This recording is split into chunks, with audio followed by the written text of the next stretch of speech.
Okay. My name is Curtis Harmon. I am 1/3 of the Bearded Idiots podcast and half of the What the Harmon podcast. And what are we here to talk about, brother? We are here to talk about the N-word. What's going on, everybody? My name is Akeem, and I'm here to talk about the N-word.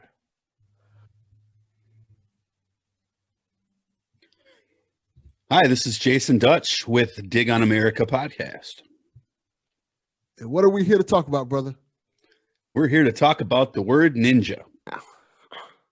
All right, my name is Hassan from Illinois, and I'm here to talk about the N-word. How y'all doing? My name is Mikey Famine, and I'm here to talk about the N-word. It's your big homie, Bobby Dallas, and I'm here to talk about the N-word. My name is Michael Aaron, and I'm here to talk about the N-word. Let's have a conversation about the N-word.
From my perspective with the N-word, I just feel like... Damn, you said that's sexy as hell.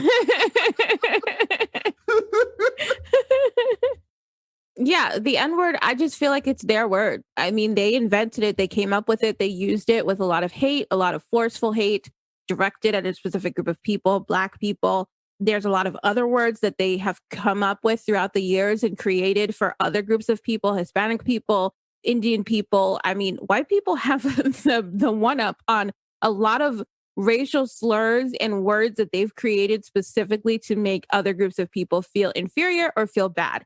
And it doesn't surprise me at all that they would fight for the right to continue to say their word. The whole purpose behind Black people even using the word was to take back the word, to take back the power in the word and use it the way that they wanted to.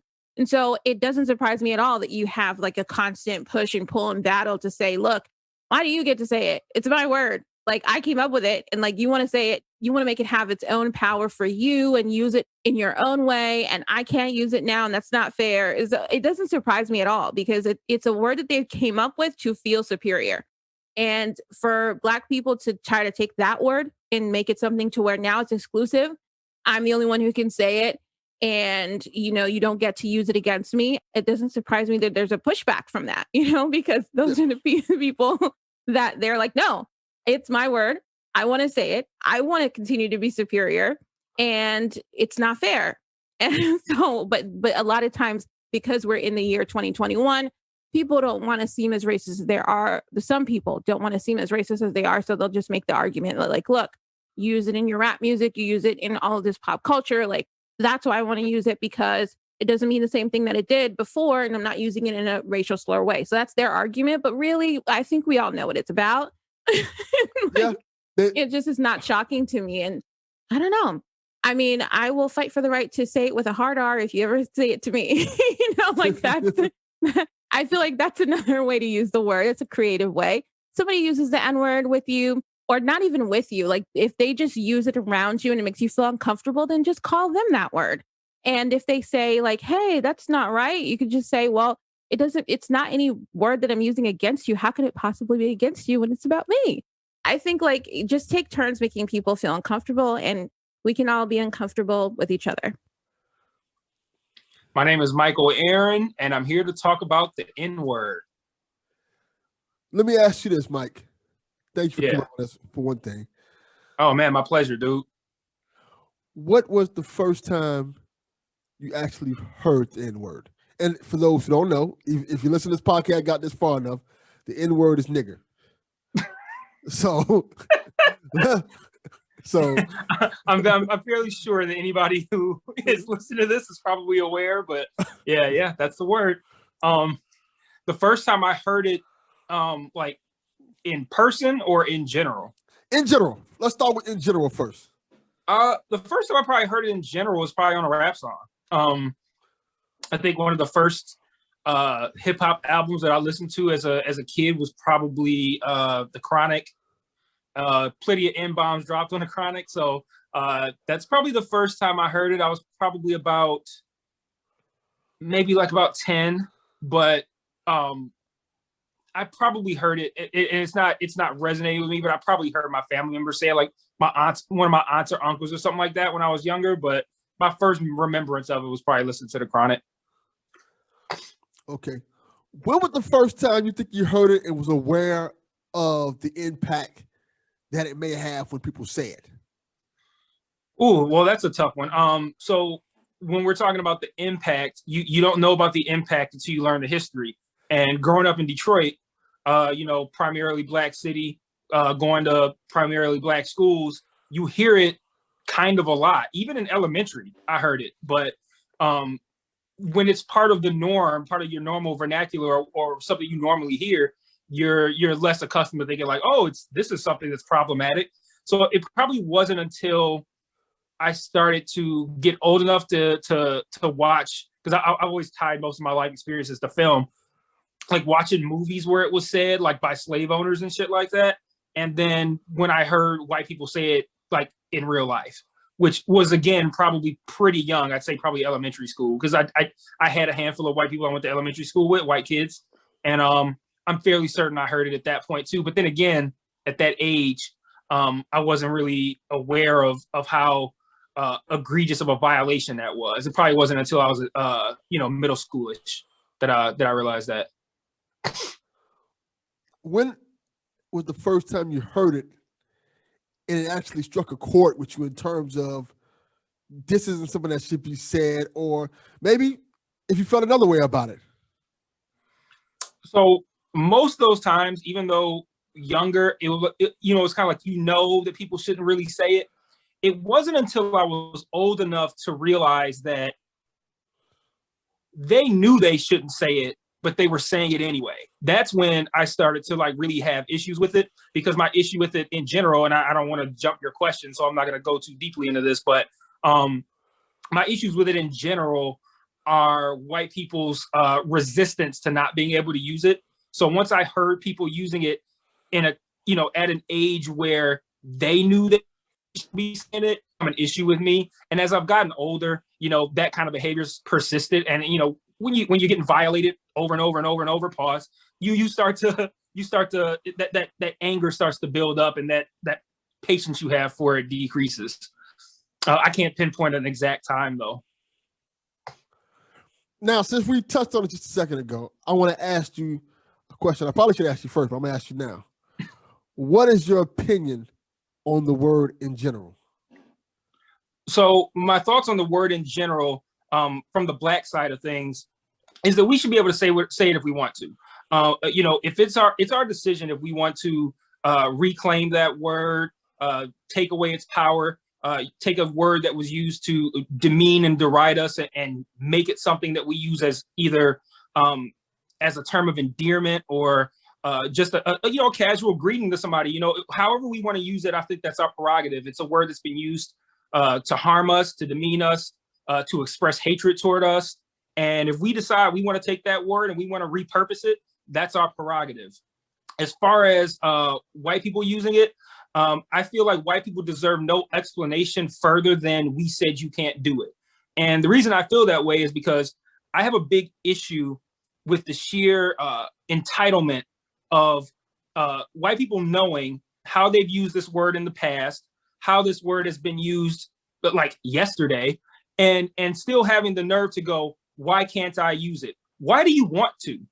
If you're a respectful individual and you know the history of this word, and again, the history can date back to 45 minutes ago for most of you motherfuckers. So if you know how you've used the word, why is it that you want to ask us, well, why can't I? Like, why do you want to use it so badly? And if you decide that you still want to use it because you have the fucking unmitigated goddamn gall to have, you know, to be offended or taken aback by not using one of the 14,000 words in the English language, then you need to accept the ass whooping that comes with it if you decide that you want to use it.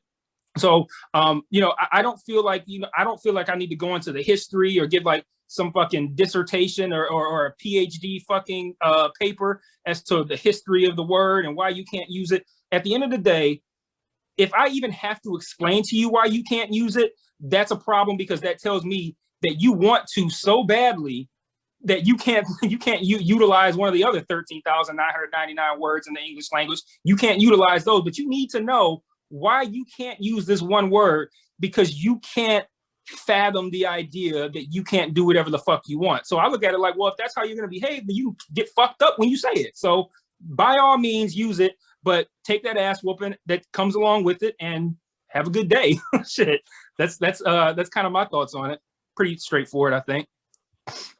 What do you think is America's fascination with this word in terms of how white people want to use it so bad, they want to put it part of the vernacular, and then when they use it, they try to defend the word in terms of, vigorously, might I add, in terms of we have the right to say whatever we want to say.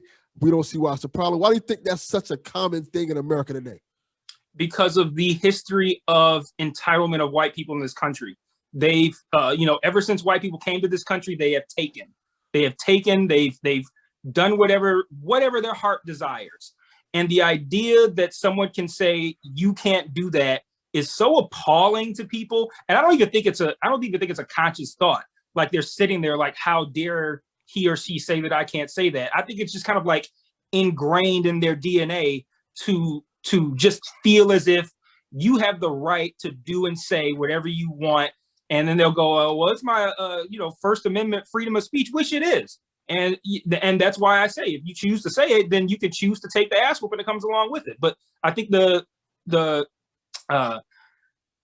passion with which they want to say it, and the confusion that comes along with not being able to say it, and the desire to have an explanation, I think it all revolves around the entitlement and the privilege of white people, and that their entire history in this country has been them doing whatever the fuck they want to no consequences. And now that their actions are starting to see consequences, granted, not nearly to the quantity that they should be, but now they're starting to see consequences.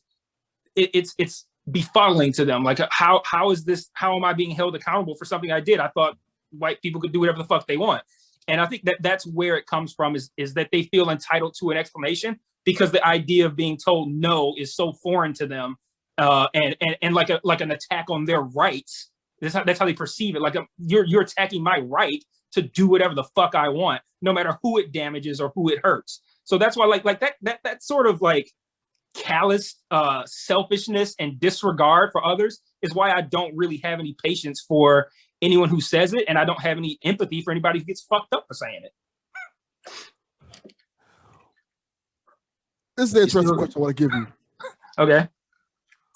What do you think media's part into the popularization of the word? What I mean by media, I'm not talking about the news in general. I'm talking about how pop culture kind of pushed the word up there. You hear it all in hip hop.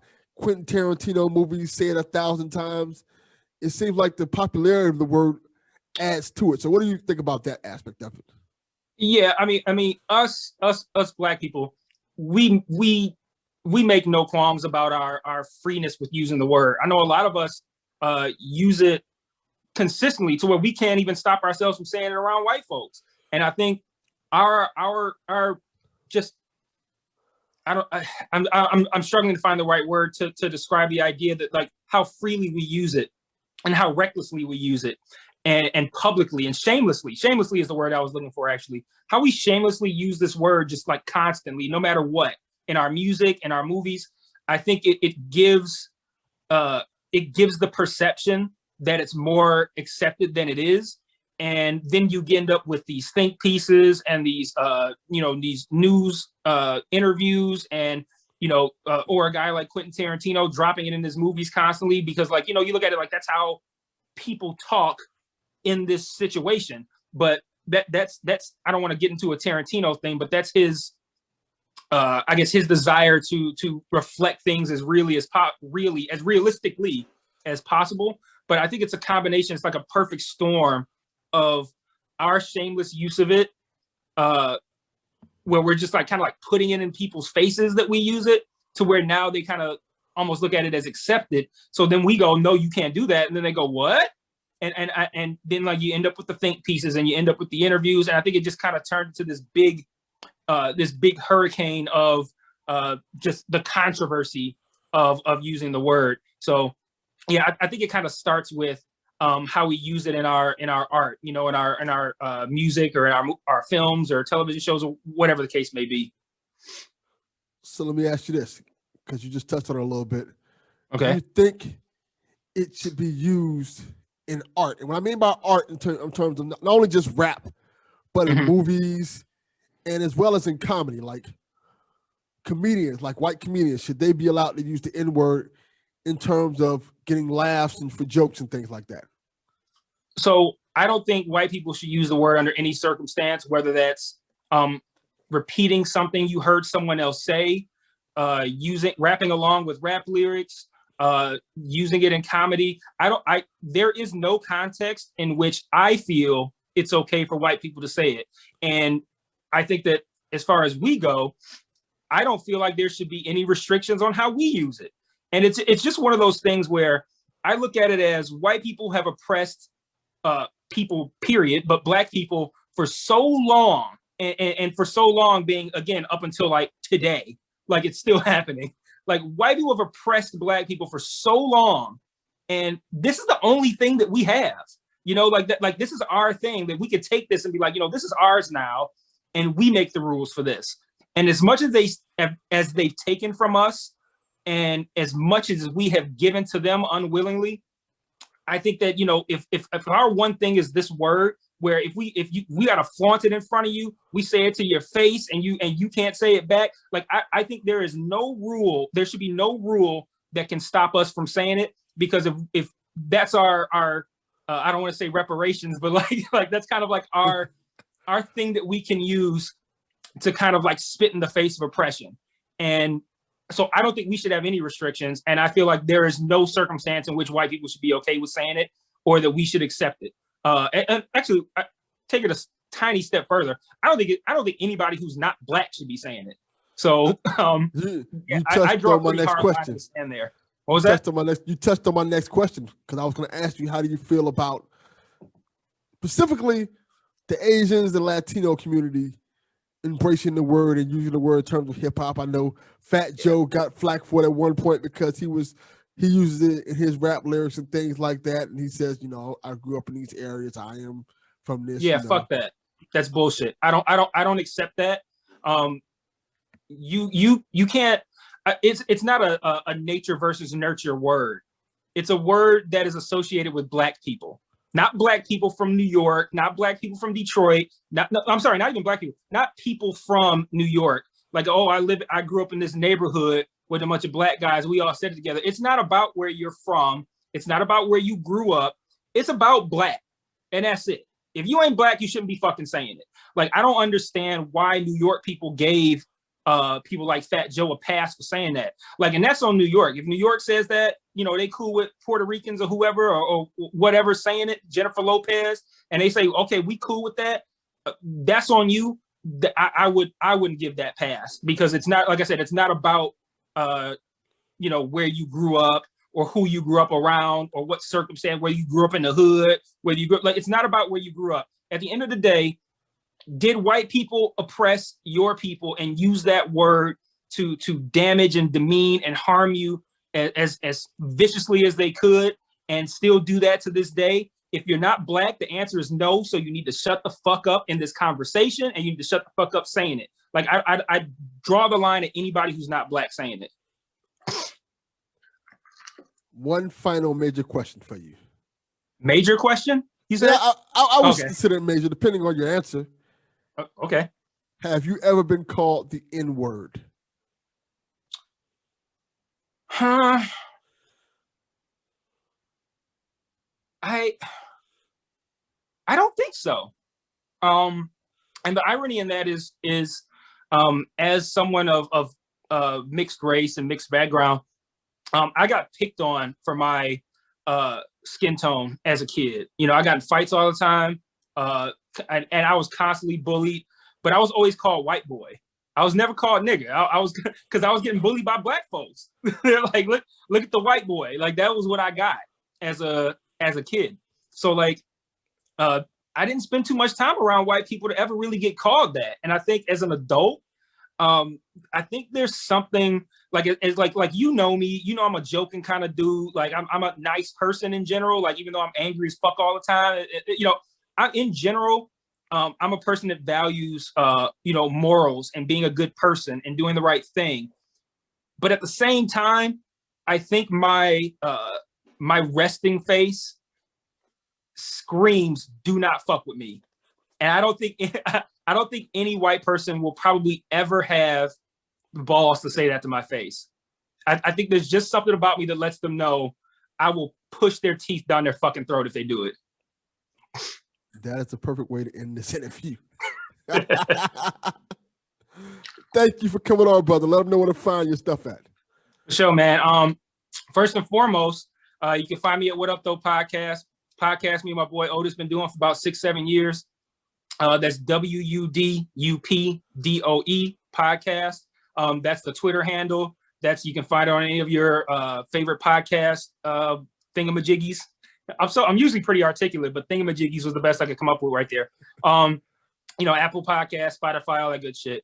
You can also find me at One Mic. It's my YouTube channel where I review television and movie shows. And the concept is that, you know, if you just finish binging something or you're looking to binge something, the idea is that you come to my channel, be like, hey, has Mike watched this thing? Let me see what Mike thinks about it. And if I rock with it, you go, okay, maybe that's something I want to watch. Or then you go, maybe that's something I don't want to watch. But the idea is to give you an idea of what you might want to watch next if you're looking for that next thing to binge or watch. You can find that on YouTube if you just search One Mic. And you can find the Twitter page is at One Mic Network on Twitter. And then lastly, Garbage Opinions, which I do with you, Adam Nutter, DJ Tim Hines, and Mike Fowler. At A Garbage Podcast is where you can find that on Twitter. And you can find that on Spotify and Apple Podcasts as well. Garbage Opinions. That's it. Okay. My name is Curtis Harmon. I am 1/3 of the Bearded Idiots podcast and half of the What the Harmon podcast. And what are we here to talk about, brother? We are here to talk about the N-word. Let me ask you this, Curtis. We've been long-time friends. I ain't got to hide that or anything like that. But right. Let me ask you this. I think this is an interesting topic for you. Okay. When is the first time you think you've heard the N-word? First time remembering it or like knowing what it is? I mean, I'm sure growing up where I grew up and the family that I was in, I'm sure it was said at a very, very young age in my presence. Let's go both. The first time I remember it ever really having an impact on me, I would have to say is, or at least when I knew the word was said and I didn't know what it was, and it was, you know, I had to ask a question. I was probably around 8 or 9. I had an uncle that was pretty loose with using the term, and he was saying it around a bunch of his buddies, and I was like, what in the hell are they talking about? You know, I just didn't know what it was. So I had to ask the question. I was like, hey, you're saying this word, what are you talking about? And then of course he explained it to me that it meant black folks. It's real interesting how that works out, how like your older family members like, hey, this is what this means, and brought that to your attention. Do you feel like based off your location, was a common thing? Like the word was just common in terms of not necessarily racism, more or less culture? No, I believe it was mostly just racism. I don't think it was something that was in every household. I think there was, you know, certain people that, you know, just racist people. And it wasn't used. My grandfather used it in a different way. He was much older. He was born in 1927. And him and his family were sharecroppers, and they worked fields with a lot of black folks that were sharecroppers at the same time. So his use of it, I felt was more like it was just a word that was used. You know what I mean? I don't really know inside of him that it had much hate attached to it as much as it had just ignorance attached to it. My uncles, on the other hand, I feel like with them, there was a lot more hate attached to it. They were using it for the purpose that most people believe it's used for. So let me ask you this.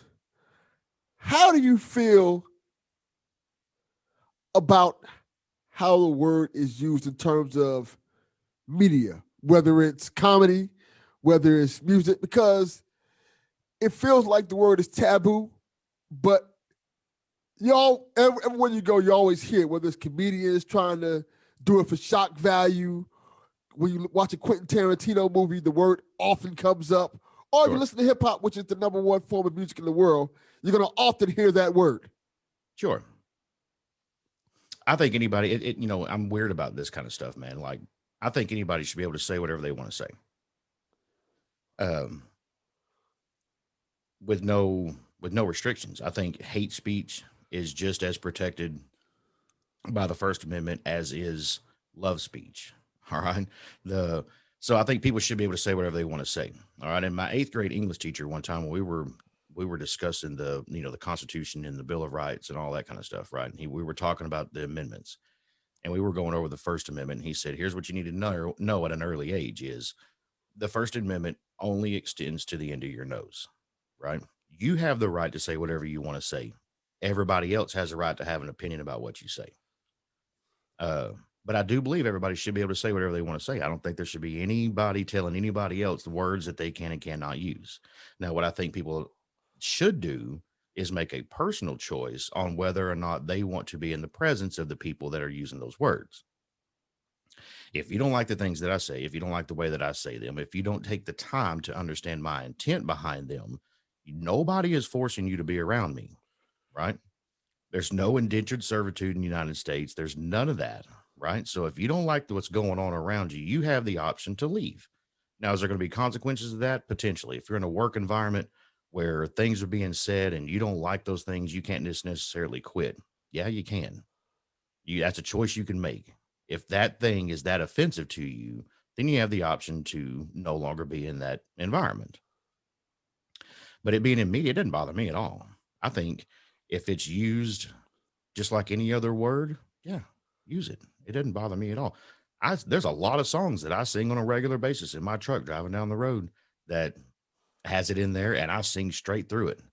Now, I am respectful enough that if I'm around people that I don't know, that don't know me, I will choose to omit that word if I'm singing it in a song, right? Because there's no sense in being an asshole. But that's just me making a choice not to be an asshole around people. There's people in my life that I'll sing that song right in front of them, and they don't care because they know I'm just enjoying singing a song that I like. So it being in the media, movies, TV, music, if it makes sense for it to be there, let it be there. If it doesn't make sense for it to be there, then maybe you should find a different way to communicate. So how do you feel about it being used for shock value's sake? It's just like anything else, man. I mean, if you got a comedian coming out, or you've got a Quentin Tarantino, right? Quentin Tarantino's movies, almost all of them have a lot of shock value in it. All right. Yes. That's one aspect of it, right? There's a lot of blood, guts, and gore and twists and turns in a lot of his movies. So his whole shtick is shock value. If you've got somebody that's coming out on a comedy skit, or on a TikTok or a YouTube video, whatever, and they're doing it just to get a rise out of somebody, well, that guy's being an asshole, right? So I'll default back onto don't be an asshole, right? Because he could be an asshole 75 different ways, but the one where he drops the N-word, that's the one that he can really get in trouble for, right? He can come out and call the vice president a cunt, right? Not a whole lot's going to happen to him if that happens. Some people are going to get pissed off, and his comments in the comment section are going to blow up, and he's going to take a little bit of heat, right? But if he comes out and calls the vice president a hard R, chances are his YouTube channel's getting taken down. If he's got any sponsorships, those are going away. You see what I'm saying? Things can be taken away because of this one word. Where if it's strictly for shock value, if all you're trying to do is to get people to come look at you, number one, don't be an asshole, right? But number two, I don't understand necessarily why this one word has higher consequences than others. Well, let's get to that, because I want to ask you, why do you think there's such a taboo behind that word in general? Because there are multiple words that people are like, you probably shouldn't say that. When we were growing up, because we're close to the same age. Yeah. There were words like, we call people gay and things like that. And as we got older, it kind of got phased out. And we're like, you probably shouldn't say that. But people still say it. Let's not act like, let's be honest, people still say it or something like that. But when it comes to this word in particular, there's always been that hard stance. I don't know when it started, but always been that hard stance where like, hey, you can say whatever you want to say. But if you say this word in particular, there are consequences for it. Sure. And I feel like I've had a conversation. I don't know if you listened to our recent What the Harmon podcast with Rick James. Yes, I did. He and I's had several conversations about this very line of question, what you're on right now. It's like, why is it such a big deal? Right. And what I've learned through him is I will never understand why. I will never understand why when you or James or any other black person hears that word with zero context, and sometimes even with context, why it hits different. Okay. Again, this goes back to why I don't necessarily get to have a real opinion on it, because it doesn't affect me. When I hear the word, it doesn't land on my ears the same ways as it's going to land on yours. Right. So I feel like there was a time where, black folks in the country were, and I feel like it comes in, it comes in these weird waves. Shouldn't say weird, but it comes in waves. Like you have these times where it's like a real prominent thing, like we got to get better at this. We got to get better at this. We got to get better at this. We're in one of those times right now. And I feel like it's something that at one point in time, the decision was made by whoever, right? Like, I'm just not going to hear that word, right? I'm over it. There's too much behind it. Done with that word. And then that, went out into the community. And it's something that took hold because it was a singular thing that was talking about a singular person, right? You drop that word and instantaneously everybody knows at least the color of the person you're talking about, right? So it had that gravity and weight to it, and there was that strong attachment. So there was something that was probably able to be used as a grounding point of, here's where we're planting our flag in the ground. This is the hill we're going to fight on and build off of it. And it's persisted for so long that it's just become a part of culture. And it's kind of a catch-22, because anytime you draw hard lines like that, you give it more power, right? So it's one of those things that I don't think is ever going to go away. And I think that's why you have such a reaction to it and the consequences that are attached to it, because it's been given so much power by both, or I guess both sides. I'm assuming we're talking white, black, but whatever. We're talking about black, non-black, I guess. Both sides have given it so much power that either one of them can use it and twist it in any which way they want to.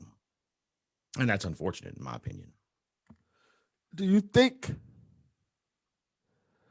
oppression in terms of our society has anything to do with why that word is so powerful, in terms of how usually the people who are using the word have a history of oppressing the people they're using it against? Not necessarily saying all white people are oppressing black people. Sure. But that history is there. You know what I mean? Right. But here's the thing, man. I don't think that carries a whole lot of water, because I think the people that are oppressing black people the most will probably never say the word, and you'll never catch them saying it. What you have is people that look like some other people that are actually doing the oppression, all right, that are using the word. All right. You got people in the public who are at or below a lot of the same, economic and social levels as the person that they are using that word against. There's no way that particular person can oppress the other person. But what you do have is a shit ton of white dudes in Washington, D.C. that you'll never hear say the word and will tell you that it's just completely unacceptable. But that's where a lot of your oppression lies. So, no, I don't think people that are running around saying that word really are in a position to oppress anybody. So let me ask this. I think you bring up a good point. If we were to take away that oppression, and what I mean by that, like, okay, let's pie in the sky, black people get reparations, everything that black people need to get to become successful in society. Not saying that everybody's gonna be like 100% successful, but they are gonna be in a better place than they've ever been, on par with everybody else. Okay. Do you think that word would matter then? Sure. I do. I think it would, because regardless of what happens today, right? If reparations are put, whatever, and I'm glad you said pie in the sky, because I mean, it's a whole nother conversation probably for another time that I would love to have with you on, you know, I feel like we're getting into the theoretical realms here. Okay. Yes. But just going off what you said there. Yeah. If something was done at the government level or whatever, at the societal level, where there was just this universal consciousness of, okay, black people are on the same level as every other color person in the United States. That doesn't erase the history. It's not going to erase hate that exists in other people. It's not going to erase the shock value that some people are going to want to bring up. So no, I don't think that would change the power in the word at all. I think the power of the word exists in individuals, right? Because like I said, I feel like if me and you were sitting at a cafe having a cigar and a nice coffee and a song, because nowadays in just regular ass places, there's songs that'll come on that I'm like, okay, when I was a teenager, this was not allowed to be played on any public radio, right? And now it's just going off in fucking Target. If you and I were just sitting there and that was going along and I dropped the N-word in the middle of a riff on the song, you and me would know that there's no ill intent behind that, right? But the person 3 tables over that overhears it may not. So again, I believe the power of it lies inside of individuals. And until all individuals get on the same page and go, either A, it's not a bad word, or B, it's universally not okay, and nobody ever said it again. Until that happens, it's always going to have power. Good point. Why do you think we see so much of it in the media today? When I mean by the media, I'm actually talking about like the news media, social media, in terms of you. It seems like every week you're seeing a TikTok video of some white kids using it, or you're seeing a video of somebody calling a black person N-word. Why do you think that's so prevalent today? I think because if the powers that be, government level, whoever, right? If the powers that be actually realize that the overwhelming majority of us are actually okay with each other, regardless of skin color or creed or anything else, that we're unstoppable. The United States, completely unified inside of itself, is the most unstoppable force on the planet. So there has to be something that's going on to cause division.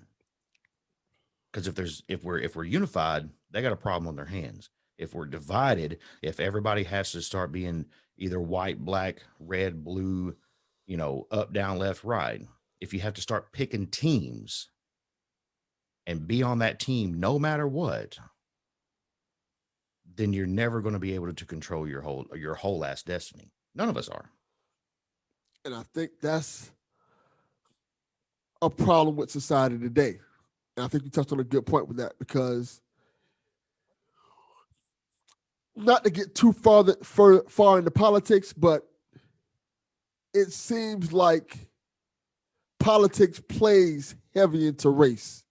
plays into everything, man. And race is a big part of it. You know what I mean? Because if we're, like I said, if everybody realized that it's not just red and blue, if you didn't have to go those routes, I don't think we would. I think Yeah. if there was a middle ground, the majority of us, black, white, Asian, Mexican, it doesn't matter. I think the majority of us live in the middle. I agree. I think so. And I feel like because our society, and because it's now we've gotten to that point in society where you have to pick a side, there's no middle ground. Doesn't feel like there's a point where you can say, hey, this is wrong. I think a perfect example of that is the George Floyd situation. Okay. And what I mean by it is whether you think George Floyd's a good person or not, doesn't matter. We all saw what we saw. Yeah. And you can make your assessment off of that. Yeah. He could be the biggest piece of shit in the world, right? And Yes. obviously he's an example. He could be the biggest piece of shit that ever walked the face of the planet. He deserves due process. Yes. Nobody of any color or whatever has the right to play judge, jury, and executioner right in the middle of the fucking street. Yes, and that's exactly my point. And I feel like America today can't come to grips with that. No, because you have the two primary news sources is CNN and Fox News, right? CNN, all they want to talk about is how horrible the police officer is and what a saint George Floyd was. The flip side of that, all you got Fox News talking about is how upstanding and doing exactly what the book said as far as the cop's concerned, and how big of a piece of shit in his rap sheet and what he used to do for a living and how he had fake bills on him when you see what I'm saying?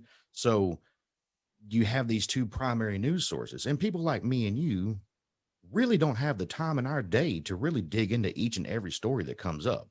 You know what I mean? So we get these blips and blurbs, through notifications, or, we're walking past the damn TV in an airport and go, wow, that's fucked up. But you don't have time to really dig into it and find it out. Where George Floyd is concerned, I think most people have, or not maybe most, but a lot of people really have decided to actually, okay, this is the one where we're going to actually look at it and see what it's all about.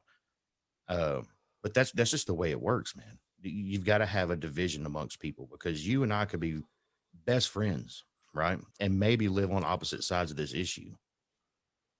Chances are we're going to continue being best friends at the end of this issue. You see what I'm saying? Yeah. You can have people in your life that you care about, love about, and disagree with on topics. If overall they enhance your life, then you want to keep that person in your life, right? If overall they do not enhance your life, then yeah, you should probably shed that person. Let them go find somebody else to enhance, right? And you seek somebody else. But they don't want that. That's not what is wanted in this country. They want everybody to be on a hard line, red, blue, left, right. What they want you to draw your hard lines in the ground. And most people don't live in black and white or red and blue. They live in some shade in the middle. And so long as they can keep that middle disrupted, then the two ends of the spectrum wins. How do you think we as Americans can get to that middle ground and get to that, more importantly, get better race relations between blacks, whites, and all races for that matter? Because like you said earlier, you have the CNNs, your Fox News kind of stirring the pot for their own benefit. And for the most part, like you said again earlier, people like us, we don't have time to see the whole story. We just kind of get the blurb and extrapolate what we want from that. Yeah. How do we get more people to not necessarily see the whole story, but understand what's going on in terms of how they're being played in society? I think exactly what you're doing right now is having these kind of conversations. You've got to get yourself in front of people and let them know who you are, right? And culture has to shift in a young age. It was something I was thinking about when we talked about having this thing, and I was like, of course, we've got a whole other thing coming up. Hopefully, me, you, and my wife Terry, and probably Brian from the Herfcast. Shout out to Brian from the Herfcast. are going to have a podcast soon on a book recommendation that you did or that you Yes. gave to us for the Malcolm X book, the autobiography of Malcolm X. I was reading through that, or I didn't read, I listened, I do audiobooks. And, you know, there's some things that we'll really get into in that conversation, but I think it kind of touches on something here. I think at a young age, we spoke about it earlier in mine, like, you know, from the white side, right? Like you get taught, well, that's just the way it is. That's just what we call them. That's just, you know, that's how the world works, right? And I think that happens a lot in black families as well. It's like, well, the white people are going to keep you down. They're going to mistreat you. They're going to do everything they can to not let you succeed, or they're going to steal the success that you have, you know, things of this effect. And I believe there's something that happens when you're brought up with that. Uh, I believe it's called I believe it's called the Gardner Meinhof, um, where, you know, like if you go, like let's say you go buy a brand new red Toyota pickup, right? You start driving around, and next thing you know, you see in red Toyota pickups everywhere. Where the 6 months before, you could have swore that you'd never seen a red Toyota pickup. You know what I'm saying? Like when something is exposed to you, all of a sudden you start seeing it everywhere. And I'm wondering if there's not some elongated version of that we go through in our upbringings, where like if I would have never, if my step parent or my mother and my stepfather had never got divorced, I would have never ended up in the school district that I was in, where there was black folks, where I learned that, oh shit, nope, like the majority of them are just cool people, right? Obviously there's some assholes in any group. And then throughout the rest of my life, having that experience, I mean, it kind of tainted a lot of it for a few years. And then you finally come around the corner and you go, Jesus Christ, these are just fucking people doing what I'm doing. They're trying to, you know, get through school. And then you get out into the real world and like, well, fuck, all they're trying to do is earn a damn dollar. You know what I mean? Where I'm not trying to keep anybody down. I don't think this guy's trying to steal my fucking job either. We're all here just trying to make a living, you know, and get through life as best we can. But I think a lot of that persists throughout your life if you don't ever have like a hard shift like what I had, where I was forced to experience something different. If you're never forced to experience something different, I don't think you're ever going to find your way out of that alone. That's why you need conversations like what we're having right now, where people can be exposed to somebody that they would, you know, a lot of people are going to watch your video, they're going to listen to your podcast, and hopefully they're going to hear me, you know, a bald headed white dude from East Texas. You know what I mean? And maybe through time, and the more that we're able to do things like this, it'll start to get into the psyche of shit. Maybe all them white boys out in fucking East Texas aren't all dead ass racist. You know what I mean?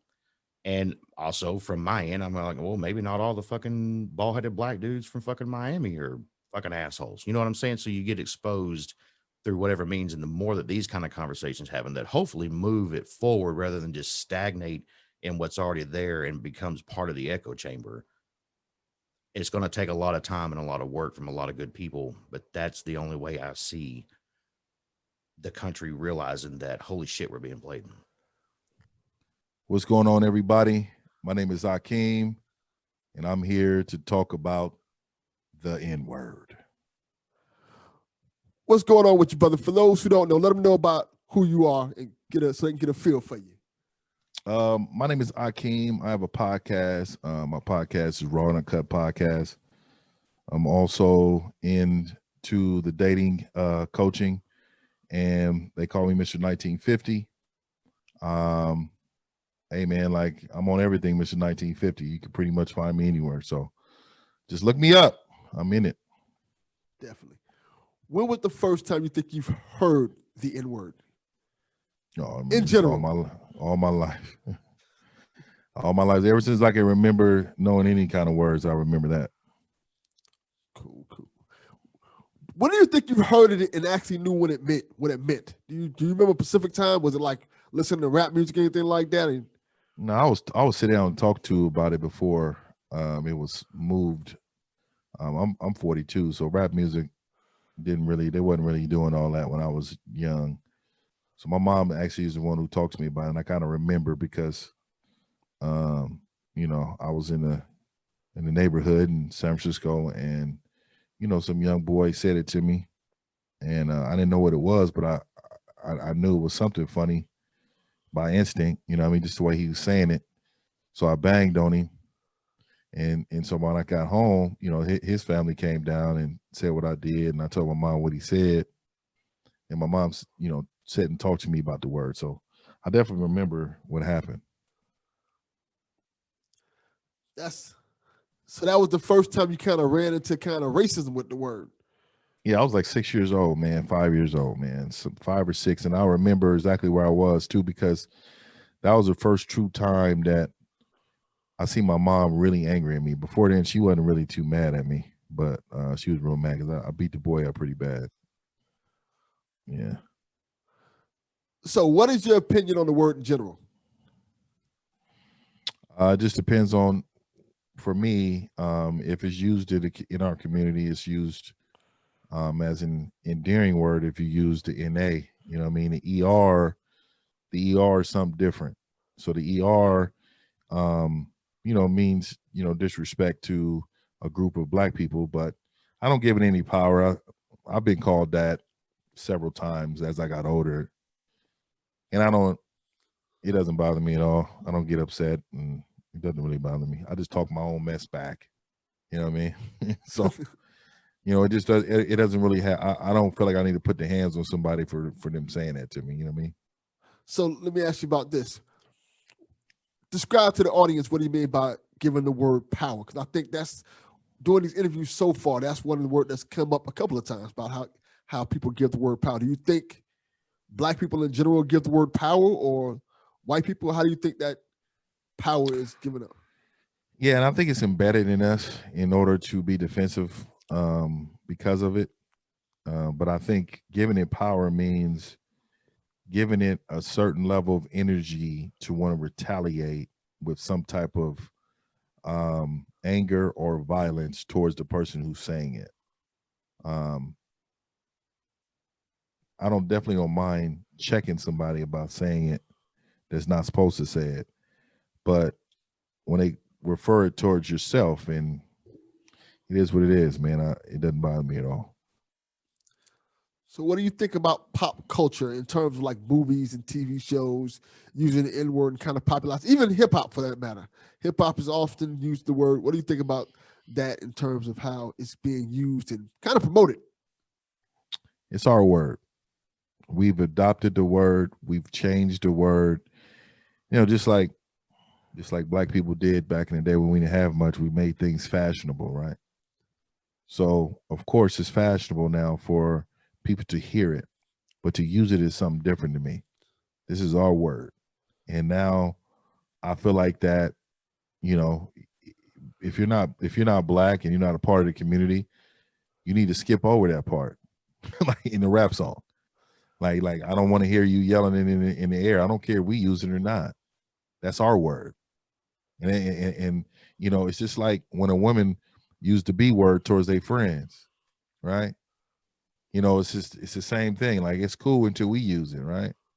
Yeah. So the thing is, it's the same way on how I feel about us and in that word.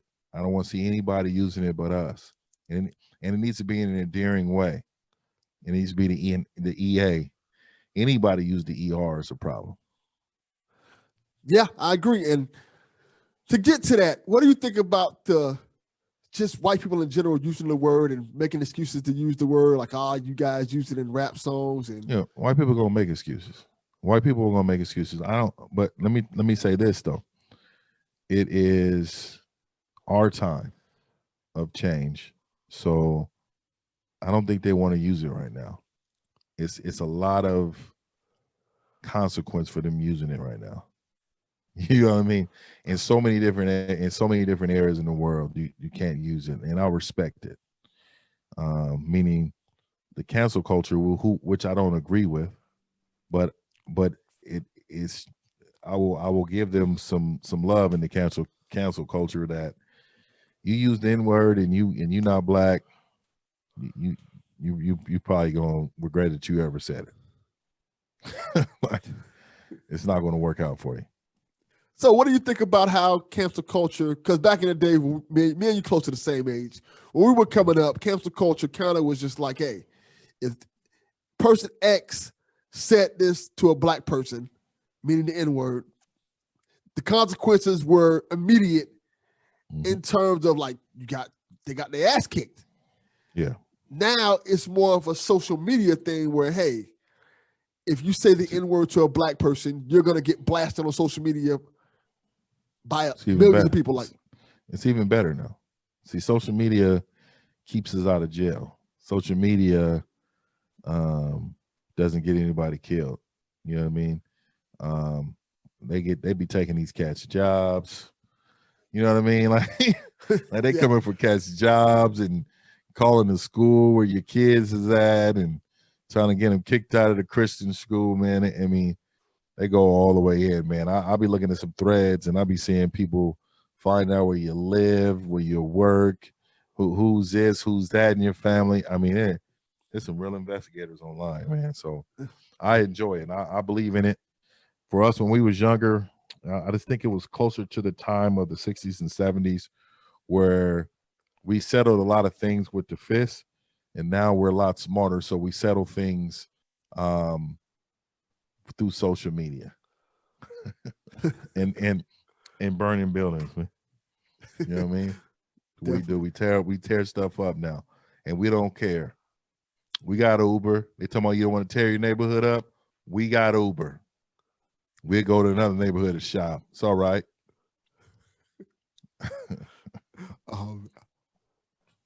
I like that Yeah, image. man. That's all. Yeah.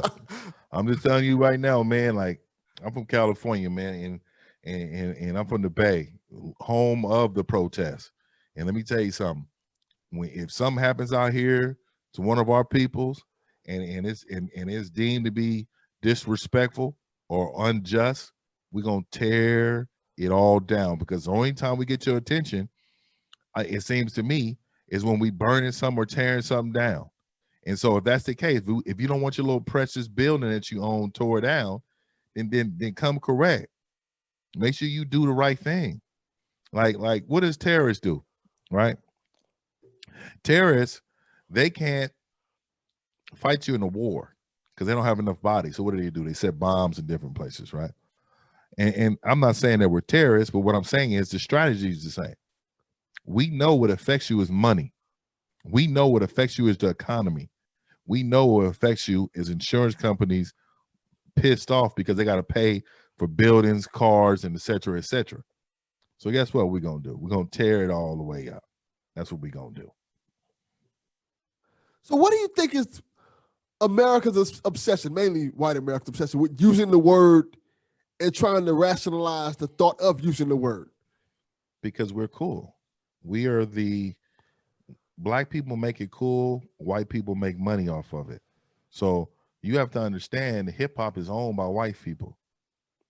We're starting to get an influx of a lot of underground, not underground, but a lot of independent labels now. So we're starting to make our own money. But back in the day, you got to notice, I mean, these big companies, the RCAs and all these big names and these Warner Bros., all these people own hip hop, and they still kind of own hip hop. So the thing is that they didn't say it, but they was making money off of it. So the thing is that you got to understand how smart these individuals are just making money off of it. They want to say it bad because they want to be cool. And then there's so many people, there's so many black people that are forgiving, and we give a lot of people passes when we shouldn't. I mean, you got a white dude to grow up in the hood, and just because he grew up in the hood and struggled a little bit, he feels the right that he's supposed to say the N-word. Nah, G. You need to understand. You need to understand something. This is our word, and don't use it. And see, that's where the younger generation and the older generation, where we just have a disconnect, because young people allow it to happen because they have no balls. They're not a lot of, it's not a lot of masculine men anymore to check other men in regards to what they doing. And see, that's the problem. And I don't want to get into that part of it, but I will tell you that's what's going on with the younger generation. The younger generation is a huge problem. And there's a lot of suckers for the older generations that just want to say, you know what, if I just put my head in the sand, then it'll all go away. Like, be involved. Get involved. Pick a side. Do something. And see, that's the problem. And that's what's going on right now. And that's why they know that they can get away with it, saying it and glamorizing it, because they know that we're not together enough to fight back like we're supposed to. Final question for you, brother.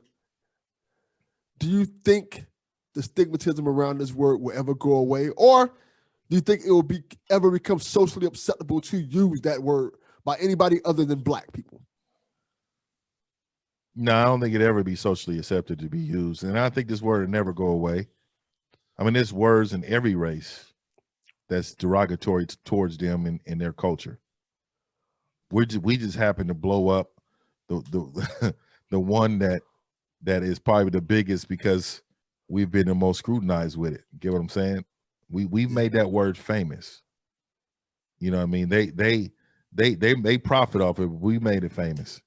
So it'll never change, man. And I to be honest with you, man, like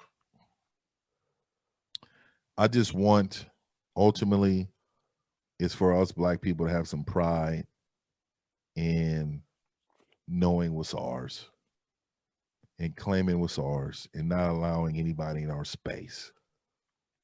We allow too many people in our space. You know, they got Eminem on the top 10 hip hop artists of all time. It's bull. And this is what I'm saying. It's like there's so many rappers that's in the era of him.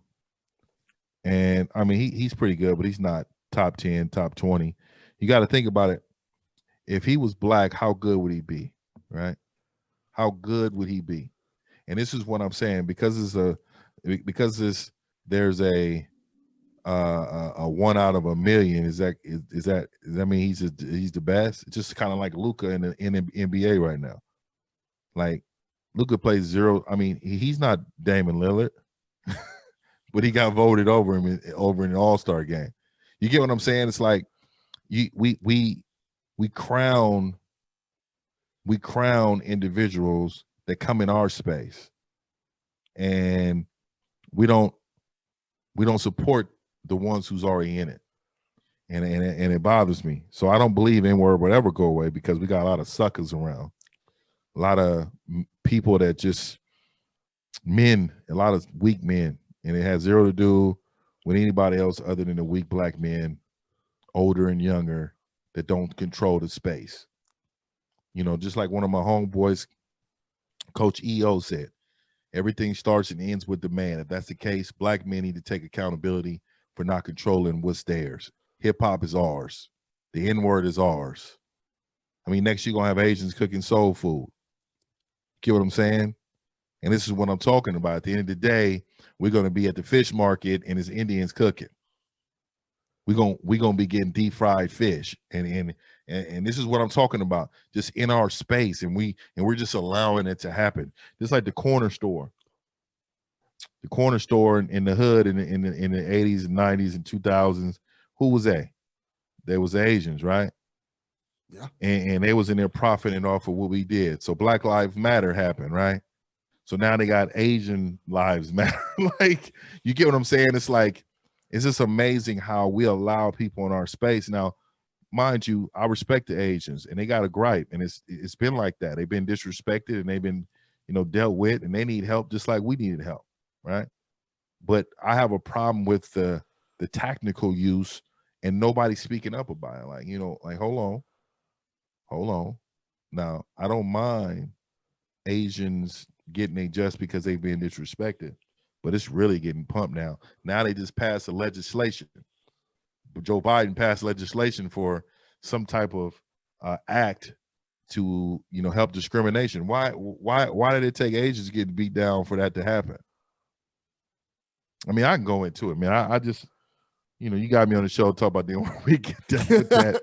I'll just leave it like that, man. I'm just, I'm at a certain age where I no longer shut up. I'm going to speak on it. If it's on Twitter, if it's on social media, if it's in the mall, if we're at the store, if we're at work, if it's one of my homeboys, We need to check each other, and we need to communicate about what's right or wrong. And we need to pick a side. There's no straddling the fence. I just watched The Bachelor. Last thing, bro. I just watched The Bachelor. Matt James, black dude. Okay, he picked this woman, this white woman or whatever, and was just solid. I mean, whatever floats your boat. You know, she was an attractive woman. You picked her cool, right? Coming to find out the woman got Confederate flag pictures all over social media. She's liking all life matter stuff and all type of racist stuff. He finds out he had to let her go. And he said the biggest thing that bothered him is that he had to explain to her why he was mad. Why he had to leave her, because he was upset. He had to explain that to her because she didn't already know. And he said, you know, I can't be with a woman that's going to be insensitive about him being black. So this is on national TV. This is probably one of the biggest programs on television, and people are still seeing the divide between blacks and whites. We need to do something about it. And the only way to do it is just to have conversations. I don't hate them. I got a couple good homeboys, straight up white dudes. No, like coolest cats that anybody will meet. They remain that. They just regular white folk. No prejudice, no bias, nothing. If you come to them and talk to them about what's going on, they're going to holler at you about it. But they're going to be straight up and be honest about what's going on from their point of view. And I respect that. I just don't like weak black men. That bothers me. And it's running rampant. And who's this cat? What's that cat? That Republican cat. Something Larry. I forgot his name. I'm trying to think who you're talking about. Yeah, regardless, he's a chump. And the thing is that I don't mind conservative views because I consider myself real conservative. But at the end of the day, you know right from wrong, bruh. You know, you know what's going on in our communities. You know what's happening, and you making videos about slavery didn't exist. We were getting paid and all type of stuff, and he's getting 2-3 million followers. So he's just doing rhetoric, and he's allowing people to hear this poison, but nobody wants to talk about him. He's the same guy that allowed the N-word being used around him, and he will take no claim about it because at the end of the day, he believes that the white man's ice is always colder. 2 cups of ice. 1 cup here, black company owned. 1 cup here, white company owned. Up, the white man cup is colder. The ice is colder. Same thing, but it's colder and it tastes better. I can't do that, bro. Both of them should be equally good. So I'll stop there, man. If the question is what is it, it is the most taboo word in the English language, and for good reason. A lot of people will say that the definition of ninja is ignorant person. Great that, but that doesn't take one iota of the taboo or the deplorable nature of that out of the word itself. So you can piss off with all that nonsense. Unfortunately, and as a guy who does a history podcast, a socio-political history podcast, you know, we look a lot at history, and the word was basically invented to define a certain group of people as something that is lesser or inferior or, quote, ignorant, and therefore basically justifying that group of people to be used as slaves. I find it unlikely that it doesn't have some origin, in Africa, seeing as there's a country called Niger, which is got one less G, but the similarity there is just too striking to me to have just come from nowhere. And, you know, it's obviously a derivative of the word Negro, which used in proper context, I think is a word that's okay to use. so long as you're using it in a proper context. But that also can very easily be supplanted for ninja. So it's there's really no two ways about it. It's just something that we shouldn't be using in our lexicon these days. And it's really I think even deeper, it's really the barometer that we should, or not really the barometer, but the example that we should use as Americans for other cultural stereotypical derogatory words. I won't say any of these, but there was a particular football team in Washington recently that I admit I said the name thousands of times in my life, as a fan of football. Glad to see that's gone. There are words about Asians that start with CHI. There are words about Jewish people. There are plenty of words. Interestingly, none about white people, unless you want to include honky, but I've never been offended by that word. Well, let me ask you this. Why do you think that is a thing? Because you brought up a great point. That there are never really any words that are offensive about white people like that. Do you think it's because of the whole oppression thing? I don't know. It's an interesting. It could be just that because we're in America, we're shielded from it by I'm not sure this is a white privilege thing.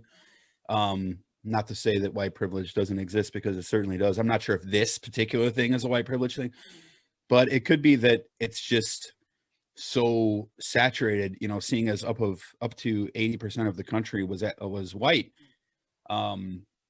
for, up until probably the last 30 years or so. So, they'll call us gringos or wetos, or, Asians may call us round eye, honky cracker, that sort of thing. But the amount of times that I've heard those words used about anyone except for gringo, that's the one and that's not necessarily derogatory. At least I don't take it as such. I can count on, both my hands throughout 46 years of life. So, it's, you don't hear it on TV, you don't hear it in series, you don't hear it, too often at all. I think Ice Cube might've had one song, but outside of that, it's got to be that just because of the fact that we are the most populous race in the country, the group in the country, social, cultural group in the country, and that there were so few people to call us anything outside of what we were, is probably what that's all about. But I've never put any thought into that, so I don't have a well-formed opinion. White people do genuinely, and white adjacent people, in other words, what I'm speaking about here is, perhaps, and I don't want to stereotype too much, but I can tell you for sure you're more Americanized Latinos, as well as probably some Asian folks, will really, they don't like being called racist. It's this big turnoff for them. It's a conversation stopper. I don't really like to use the word racist, to be honest with you, for that reason. It's kind of adjacent to me to, I don't know if I can swear her or not. You're gonna have to tell me before I finish this. Whatever you want to say. Okay. So it's sort of like going to an abortion clinic and standing outside of it with pictures of chopped up babies and calling the woman a fucking bitch and telling her she's gonna fucking go to hell.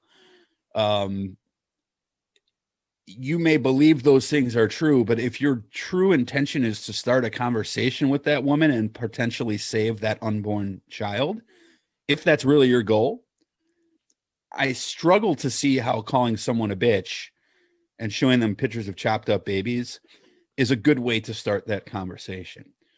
It's like if you go to a party, are you going to yell at someone and call them a motherfucker before you try to have a conversation with them? That might have worked for Too Short. Hey, bitch, come here. But that don't work in real life, last I checked. So and this is a deep topic. right? So I could probably talk to you for an hour about this, but so I don't use the word racist initially, but I reserve the right to go to that in time. I'll start with things like implicit bias, which is a real thing. I'll start with things like stereotype and big and things and words like bigoted and stuff like that, or stereotype.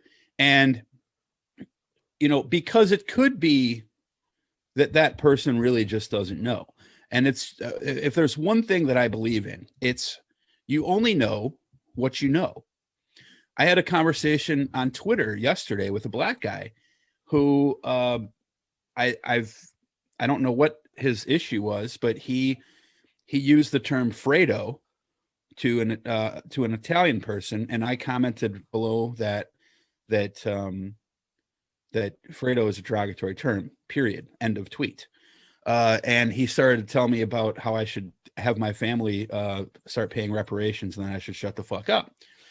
So, other people in that tweet thread were calling this guy racist or reverse racist, right? I didn't go there. I'm trying to just explain to him that, just because, I understand how you feel, blah, blah, blah, but that doesn't necessarily give you the right to do the same thing to other people. Like, anybody knows that the word ninja is racist. That's like the line. Okay. Like, it's indeed beyond the line. There are people who have said that word. Kyle Larson, the NASCAR driver, Mark Furman, that somehow have said that and still retain their place in society. Now, I'm not saying that guys like the actor in the O.J. Simpson series, or even the lawyer, the actual real life lawyer, I forget his name, when he used the N-word over and over and over again in the O.J. trial, he did so for a reason, because he wanted to disgust people. And, it's so that word has become so taboo that we know that's beyond the line. The problem is there's a lot of stuff that's not known to be beyond the line. That's also beyond the line, or should be beyond the line. And we have two different definitions of racism in this country. One of them is the typical Fox News white narrative. That is, it ain't racist unless, and I'm going to use a metaphor here because it's probably not quite this extreme, but outside of saying the N-word, racists are people dancing around across a burning cross in backwoods Mississippi, and anything short of that overt, purposeful racism is not necessarily racist. It's something else. It's true, or it's just what it is. Like when people say all lives matter, but all lives do matter. Well, of course they do. And to quote Carl Lentz, these are the types of people who would have said, when Jesus said, blessed are the poor, they would have said, no, Jesus, blessed are all people. But then would look back at that person saying that to Jesus as one of the biggest hypocrites and non-believers in the history of the Bible, had that been in the Bible, and would have known that person would have been in hell. So we have two different definitions of racist. The left, on the other hand, who I'm not also particularly a generally big fan of, they may be correct in their definitions sometimes, but they're wrong in their practice of how they go about it. Like, they want, if you say,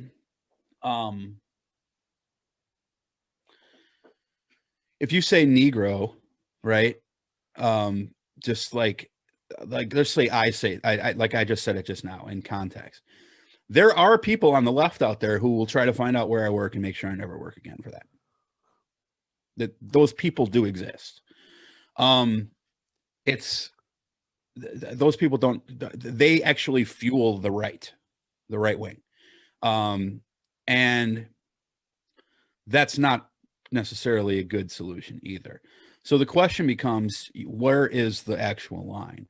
And when you explain to people you know, what the meanings are behind certain things, and that racism is not necessarily just a bunch of weirdos dancing around a cross in Mississippi, that that there are other things that are racist, and that racism is a real continuous lineage of things that has happened in this country since 1619 and all the way through until 2021. I keep forgetting what year we're in. And yes, it's gotten better, but other things have become covert. You've had things become dog whistles, but they all have this plausible deniability about them where people can say, oh, I didn't mean that because that's not what it says. You're just an overreactionary, sensitive snowflake. My parents were, it seems to me a lot more liberal back then than they are now, which tells you where they're at now as far as politics go. But but it's always been based around religion. So we had black friends in the neighborhood we lived in, Crete, Illinois. I was there maybe 2000 or 1980.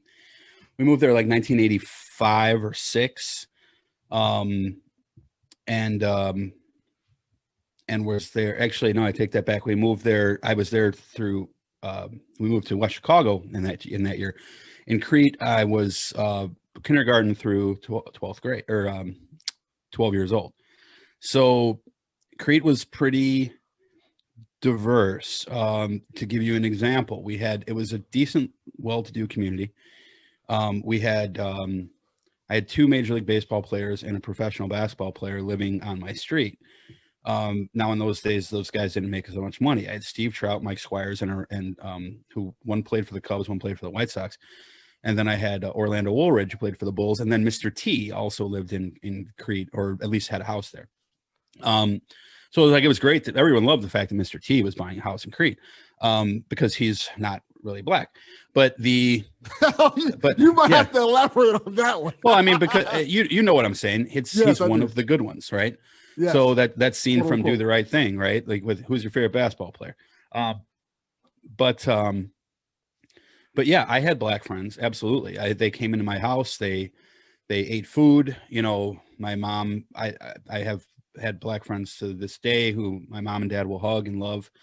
You know, and my parents had evangelists from Africa stay at our house for weeks, you know, that were part of the church.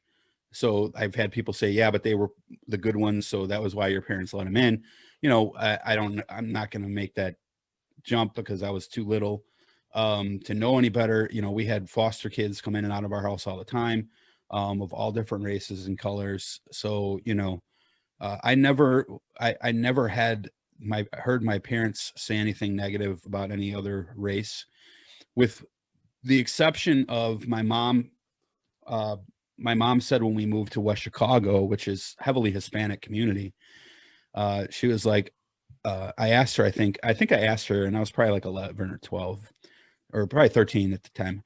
I think I asked her, I was like, are there, you know, black kids who live there? And I asked that because, you know, our best friends across the street, Todd and his brother Lance, were black, and they come over every day. And because my mom was warning me that it was a Mexican town, right? So, and she was like, oh no, blacks and Mexicans don't get along. So now that was probably just something my mom was told. You know, and I think a lot of times white people are victims of what they see on the media and hear in television and stuff like that, because they don't mean that anecdotally have that experience. You know, my parents had a lot of black people in the house. My dad had black friends from work who came over for dinner. You know, I can't remember ever having a Hispanic person in my house.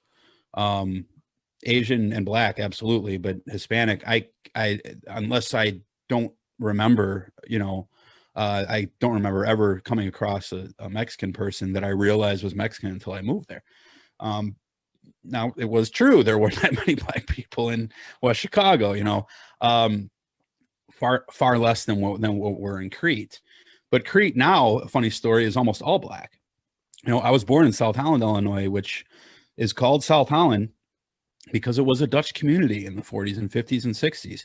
There's not a white person in that town now, you know, and that's because of white flight. So, and my family was a part of that, whether on purpose or not. You know, they got another job, but, you know, they chose to move closer to it. So it's interesting to me when those types of subjects come up, because I don't know that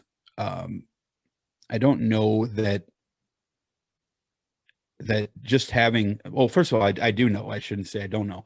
I know that just having Black friends is not a escape card. That's a very important point.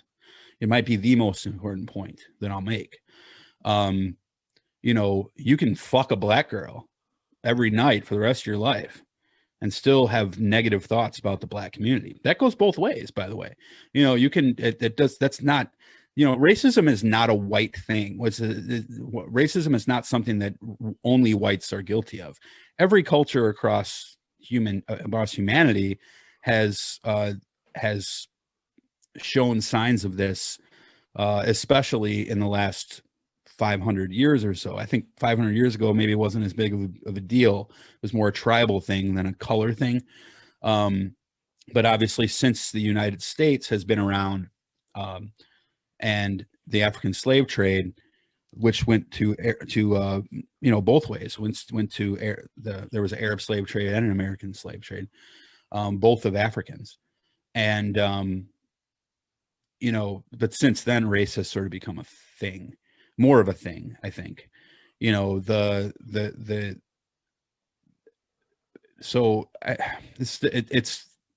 I need to make sure I'm very clear when I say this. It's hard to say, but, because race has become a thing, you don't get to judge the whole community. You don't get to say something negative about the whole community and then have your defense be, but I'm friends with Delvin. Why do you think racism is so prevalent in the United States, especially today? Because it's a hot button. That's easy. That's easy. Yeah, I'm sorry to step on you, but that's an easy one. We're a cultural melting pot, so welcome to the club. I haven't done the actual historical background on this, and I am a history guy in general, but I am not aware of any instance throughout history.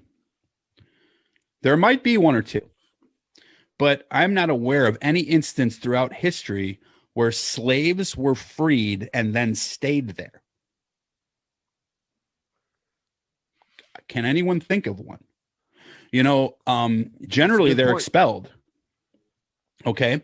So that's kind of a good thing about America, right? Now, there were movements to say, send them back to Africa.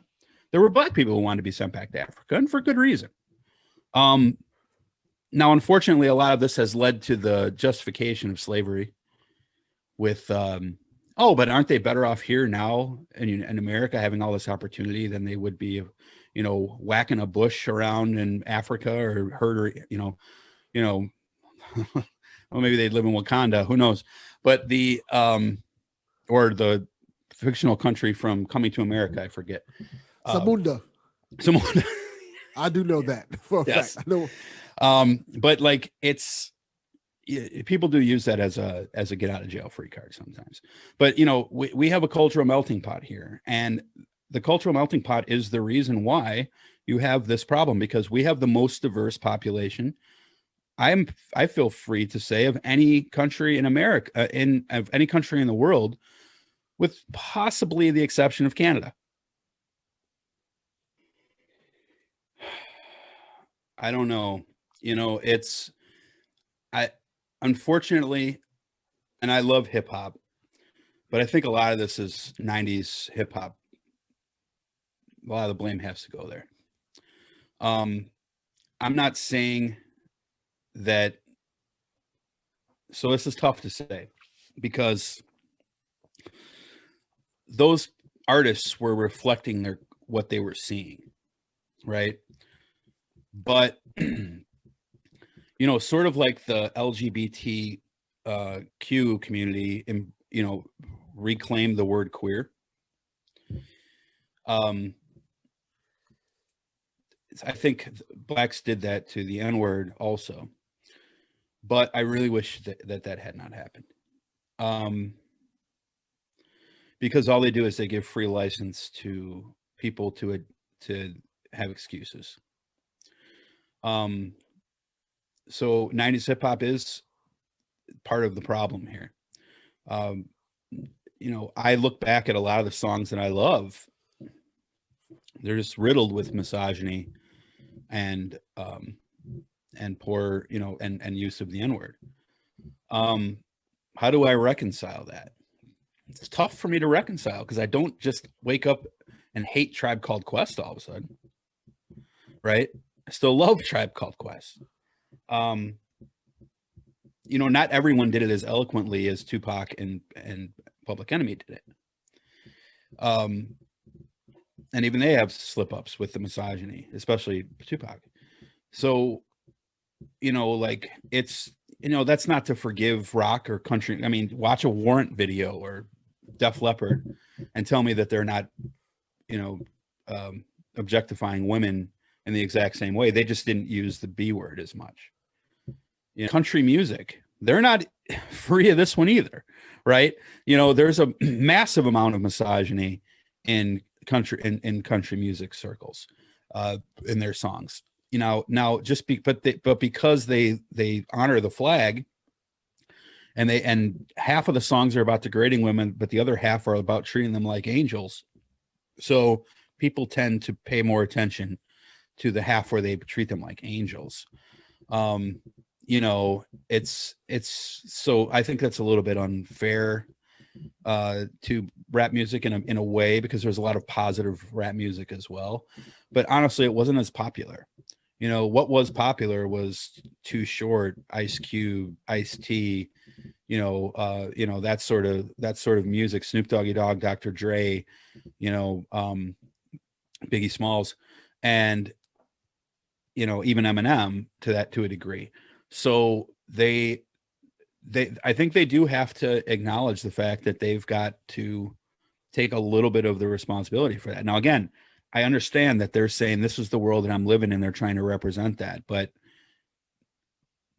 that message was not always clear to me as a white kid from the suburbs who was a fan of rap music. I just thought it was the way to be cool. So, you know, maybe, but then there might be people say, but yeah, but it wasn't for you. That might be true, but they certainly cashed my check. So, you know, and the record companies certainly made money off of me. So, you know, and then you could come back at that. You can say, yeah, but it's about time we got some money from the white community. You might be right about that too. But, you know, there's a lot of people who still think it's okay today, where I've realized that maybe it's not so okay. And unfortunately, I think I am the exception rather than the rule. And that's not saying in any way that I'm, you know, better or more enlightened than anyone. I just happen to be a little bit more vocal about it than most people are. So, speaking on the entertainment side, what do you think about people like, I'll give you the perfect example, Quentin Tarantino, frequently using the word in his movies, and essentially everything he does, and even himself using it in his movies, for that matter. Yeah. So there's a couple people who I think get a little bit of a pass. Tarantino's probably there. He does seem to love to use the word, though, now that you mention it. But he's using, was it Dusk Till Dawn where he said it? I forget which movie he was throwing it on left and right. It's a lot. But Pulp Fiction in particular, I want to say. Oh, yeah, that's right. In Pulp Fiction, he was his character was married to a black woman also. If you remember the scene where Judith or Judy or whatever her name was coming home, she was a black woman. Yes. Right. And he's throwing around the N-word like crazy in that movie. But I think that was done for a reason, because he was showing you, like, he's friends with Jules. He's married to a black woman. I'm not sure what the point was, but I definitely know that it was done. I can say it was done for a reason, because there's no other reason why you'd have his wife be black, because there has to be a message there in some way. Now that's think just that one example. To add on to that, I think you brought up a good point with that. The fact that Tarantino likes to put a lot of black culture in his movies. He does. Yeah. Even if you look at Jackie Brown, it's Yeah. kind of like, very. He's You'd very think it was a articulate. John Singleton movie. Yes, he's Yeah. very articulate with that. It just seems like that word comes up frequently in his films. Even if you want to go to Django, Oh, I love that movie. great movie, Yeah. but it comes up often in Django, and even Leonardo DiCaprio had to say the word in the movie. I want to say once. It was one time he had to say it, if I'm correct. Well, he was using other words. He used Mandingo and stuff like that, which was just a horrendous style of fighting. But the point with Tarantino though is interesting. I haven't laid awake a lot thinking about that, but I certainly think that he may have had good intentions. But what message does that send to Joe Blow on 123 Main Street? I'm not necessarily sure that that's a good message in hindsight. I asked that because I know it's a thing in comedy where I want to say that was last year when they were calling certain comedians out for using the N-word in their skits and stuff like that. Kramer from Seinfeld. Well, no, but he did it. No. Kramer does not get a pass. Yeah, he doesn't get a pass. Yeah, he did it maliciously, but yeah. There were other comedians who've done it in their jokes. I think Louis C.K. did it with some of his jokes at one point in time. And it feels like the line when it comes to media and entertainment, that line often gets moved based off of popularity and whatnot. Well, and it what is the intent is always key. That doesn't mean the intent becomes the actual meaning. But like I think comedy for the most part, I'll give a pass to comedians who would use any racist word, as long as the message that they're giving you in general is satirizing that. Then I would be willing to look past it. But I need to hear the whole context and what is the general theme of what your goal is. What's your presentation of your comedy? Is there a social message attached to your comedy? Or are you just saying ninja because it sounds funny? Right? Like, I can imagine that there are certain ways that you could do that eloquently. I wouldn't attempt to do it. But there are some people who are comedic geniuses. I don't know if Bill Burr's done it, but I think Bill Burr could. Right? Like I think he'd be able to pull that off. So, but I'm not sure if he has or not. Maybe he has. But he's the type of comedian who I think would be able to pull it off. If you saw his rant on Philly, that's the proof. One final question. 11. That's my answer. Do you think this word will ever be socially acceptable to use in a modern society? Socially acceptable to use? Yes. No. I asked this because people have come on this actual doc itself and said, yeah, there is a way that this can be used socially acceptable.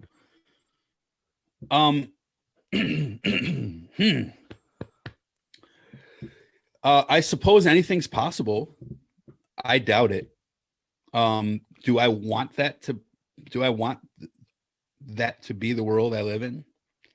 I don't think so. I mean, it's if we remove enough time, because I really believe that we can eradicate racism within the next 100 years. I truly believe that we can. At least most signs of it. That starts with equal access to opportunity, by the way, starting with schools, funding with schools. But I think if we were to go ahead, say like 7 or 8, 9, 10,000 years, then sure, I think I can imagine a scenario, a Star Trek-like scenario where a professor could use that in class and and totally get away with it, you know, because it will be so far removed into the past. But, you know, and maybe not even 10,000. I mean, it could probably be 400 or 500 years, but inside of literally 300, 400, 500 years, no fucking chance. Yeah. Perfect answer. And now I have a final question for you. You liar. Because I just thought of it right now. Why do you think out of all the words in English language, this is the one that people are so embroiled in to want to say and use in the vernacular? I see, again, I don't see that. Like I was given permission to use the word by my Black friends. You know, I used to be a hip hop artist years and years ago. And, you know, so being in those scenarios, I was given permission to say it. I've said it with the A, you know, around that group of people. But it never felt right for me, you know, it just didn't. And, you know, even nowadays, if I'm singing along with a rap song, I purposely will skip that word, even if it's just me in my car. I'm as good as I thought. Abraham Lincoln was a progressive for his day. In today's context, he's right of Trump. That doesn't mean that we tell him we pencil him as a racist. We acknowledge that that socially he was right of Trump, but for his day, a damn great progressive. Because society moves slowly sometimes, and that is the way that we need to start thinking about things when it comes to race, especially the N-word. Just because I thought it was cool because Tarantino said it, or Jay-Z said it, or Mark Furman said it, or my dad used to say it, right? Not my dad, but in general. You know, I remember my grandpa, by the way, saying that word and my mom shutting him up. And that was how I realized it was a bad word, just for the record. I don't think I mentioned that before. But I could have heard my grandpa say that word and then it'd be normalized. But once I realized that it's wrong, anything like this, whether it's LGBT, Hispanic, this Asian bullshit going on right now with the so-called China virus, once you realize that it's not a joke and that people's lives are at stake and that transgender people probably aren't going to get promoted at work because if they want to wear a dress to work and they're customer facing, it might make one of their poor snowflake customer uncomfortable. Go fuck yourself, right? And your goddamn bullshit, you know, idea of what America should have been. And because America's fucked up, that we should allow it to remain fucked up because it's working and we're the most powerful country in the world. You know, we saw what they did to Kaepernick when he knelt for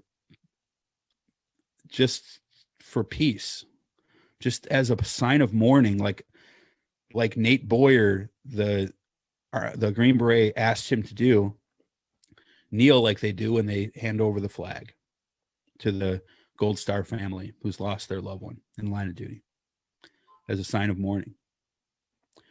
They told him that he hated America, that he was the most hateful fuck on earth, him and his pig socks.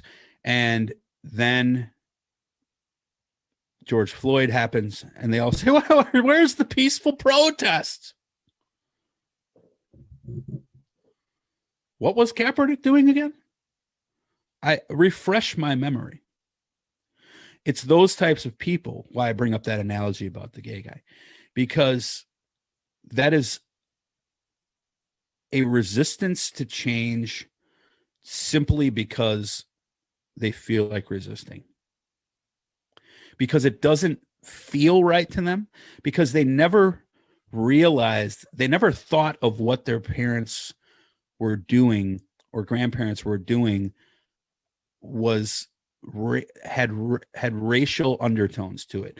Does that mean your grandma was a racist? No. Means your grandma was racially fucking insensitive, though. Probably not. You can make an argument that it wasn't her fault because that's what she was inundated with by the media and by TV and stuff like that, you know, and by the news, which really portrayed blacks terribly, especially in the 60s, 70s, and 80s. So Willie Horton had a perfect example of that. You know, so I'm not going to call your grandma racist. I will say that she was influenced by things that cause her to have racially motivated biases or stereotypes that she clung to. Maybe she never heard that they were right, that those things were bad until now. It's understandable that she might be upset by the fact that she was raised maybe, you know, and I'm sorry to drag this on, but like, imagine that this didn't happen, but imagine that my parents, my grandparents were standing there with Confederate flags after Brown versus Board of Education. Just imagine that was the case. And those people, my fictional grandparents who were standing out there anti-segregationists saying race mixing is communism, which is what they said. They always say bad things, by the way, are communism. That's always the go-to. If you don't like something, call it socialist or communist. So imagine that my grandparents were there, and then I met my grandparents, and they were the best grandparents, man. They just they loved me so much. They bought me toys. They prayed with me. They taught me about God. You know, they maybe had softened in their older age and they had friends of other colors, and, you know, they loved America and they paid their taxes and they worked so hard, and they just gave every ounce of their being to their family. And now you come to me today and, you know, like, let's say my grandfather fought in the military, and which was, that part is true. And then I think, man, Kaepernick's kneeling at my grandpa. He served this country. What are you doing this for? The optics are pretty obviously bad, right? But then you find out the backstory. Hey, you know what? This is a picture of your grandpa at that, you know, segregation rally. Or you find out that thank God I don't have to do this myself, but there are people who have to find out that that's true. What do you do? What do you do? There's only two choices. You can say, I loved my grandfather, but I completely think what he did is abhorrent. I apologize for what he did, and it was wrong. Or you say, my grandpa was a hero. He wasn't a racist. He just did what he did at the time. And Kaepernick hates police and, you know, America. One of those things is honest, and the other is doubling down on dishonesty. And that's the problem that we have with America right now. It's your big homie, Bobby Dallas, and I'm here to talk about the N-word. What's up, Bobby? How you doing, brother? Man, I'm good, bro. Chilling. We got a lot to talk about, and let's get right into it, man. The first thing I want to ask you is, when is the first time you heard the N-word? Oh, man. Man, I've been hearing that since I was little, like single digit ages, man. You know what I'm saying? Basically all my life. Okay, I know you've been hearing it all your life, so let me ask this then. When was the first time you was aware of the impact it may have and who can say it and who cannot say it, per se? Okay, well, I guess, man, like, I went to a predominantly white school when I was growing up. I went to and my mom lived in what was considered the suburbs back then. Like I lived in the city on the west side of St. Louis with my grandmother and grandfather, and they would put me on a metro bus, you know, which is called Metro now, but back then it was called Bi-State. And they would put me on the bus every morning, and I would ride out to the area where my mom lived and go to school. And I guess I want to say, living in that area with her and going to school out there, I generally started to understand what it meant when I was in like the third or fourth grade, when I would get passed up on certain things, and like some of the white kids would be able to do more than me. Stuff like, you know, the patrol force, or just little stupid stuff in school, hall monitor, little shit like that. And you know, you qualify for the job, but you know what I'm saying? One of the little white kids would get it instead, you know. And that's when I really started to pay attention to that kind of stuff. I say about maybe fourth, maybe fifth grade. Let me ask you this. I think this is an important question to ask. Yeah. When you were younger, and we're hearing the N-word in pop culture, like hip hop played a part in it, did you ever use it and not know the power of that word? Because, like I said, I grew up listening to Digital Underground, Tupac, and stuff like that. Yeah. So did it become a part of your vernacular because of that? Actually, nah, man. Like I say, man, my family had always used like, man, like I'm not the volunteer information type, man, but I'll say, like, I grew up around a bunch of hustlers, man, and all types of things, you know, like a bunch of street guys. And they always told me that word meant king. Like they always taught to me like there was a word that in general was something that black people could use and owned and had, and they used it as freely as they wanted to. You know what I'm saying? So me growing up and hearing it as much as I did, and everybody around me saying it like it was the or him or her, I mean, it just became a part of the vocabulary. You know what I'm saying? Well, let's get right to it then. What is your opinion on the word in general? You know, honestly, man, I don't have no opinion on it. You know, like me being 44 years old, man, this year, I kind of understand like where I understand the origin story of it. I understand where it derived from, you know, why it's used, how it's used. Um, I understand why white people use the way they do, and I understand why black people say they can't use it, but yet we still use it every day. I mean, like the word has become so unofficial, man, that it's not even a threat anymore. Like, and this is just my opinion, me speaking. I feel like it's not even a threat anymore. Like when the word was a real threat, you didn't hear it so frequently, like via media and television and music and all of that kind of stuff. Like they would bleep that word nigga out like it was shit or F or whatever, you know what I'm saying? But now when you listen to radio and you listen to anything that's vocally out there for social media and all that kind of stuff, that's all you hear. And you got to know like 40% of hip hop fans are young white children. So it's a comfort zone there. You know what I'm saying? With all of that. Like you see them mouthing words when they doing their TikToks and all that kind of stuff, man. So, you know, how can we actually be angry and upset about something that is publicized every day and as big as the president? You know what I'm saying? So So I don't really. let's get into that aspect of it. I want to ask you this. So how do you feel about the word when you hear white people use it? I guess it depends on how they're using it. You know what I'm saying? Like, I don't approve of it. I don't feel like, yeah, man, you can go and say the word nigga, man. You know, we've been hanging out for 10 years. Nah, like I don't look at it like that. I don't like the idea of a bunch of young white guys hanging out in black neighborhoods and then feeling comfortable saying the word.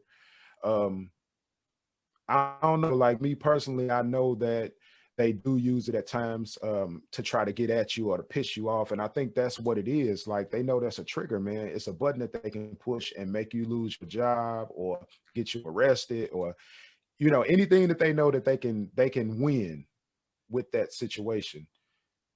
That's top five.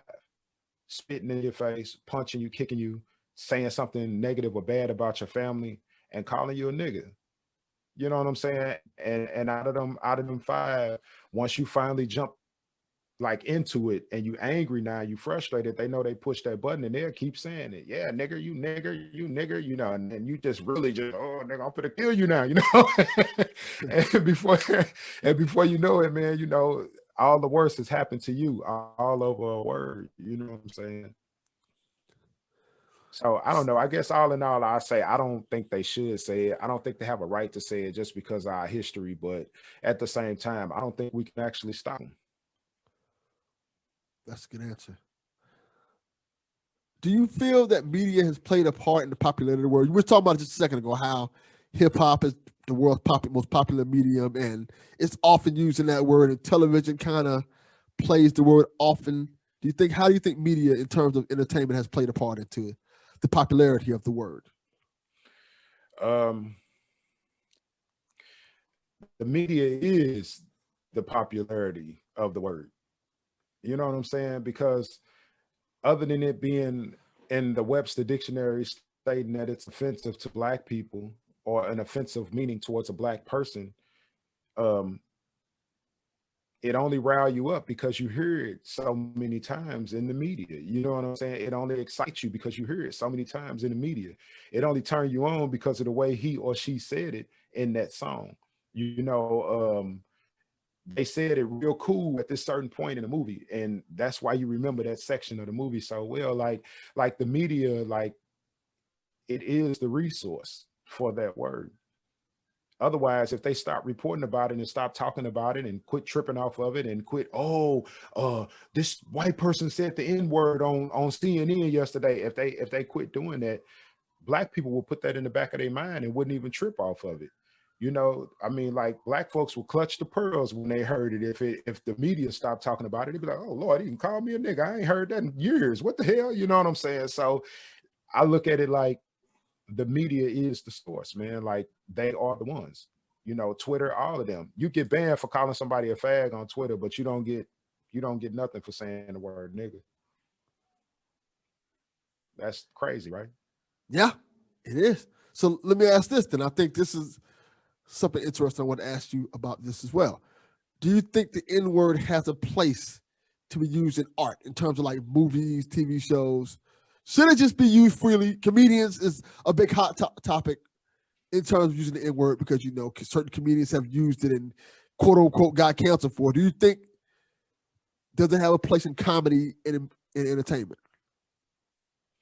Bro, I think it is comedy and entertainment. I think it has a huge part in life in general, man. Like, I mean, like I don't see anything wrong with people using that in their acts or their shows or you know anything like that, man. Because to be absolutely honest with you, like that's just how black people tell stories.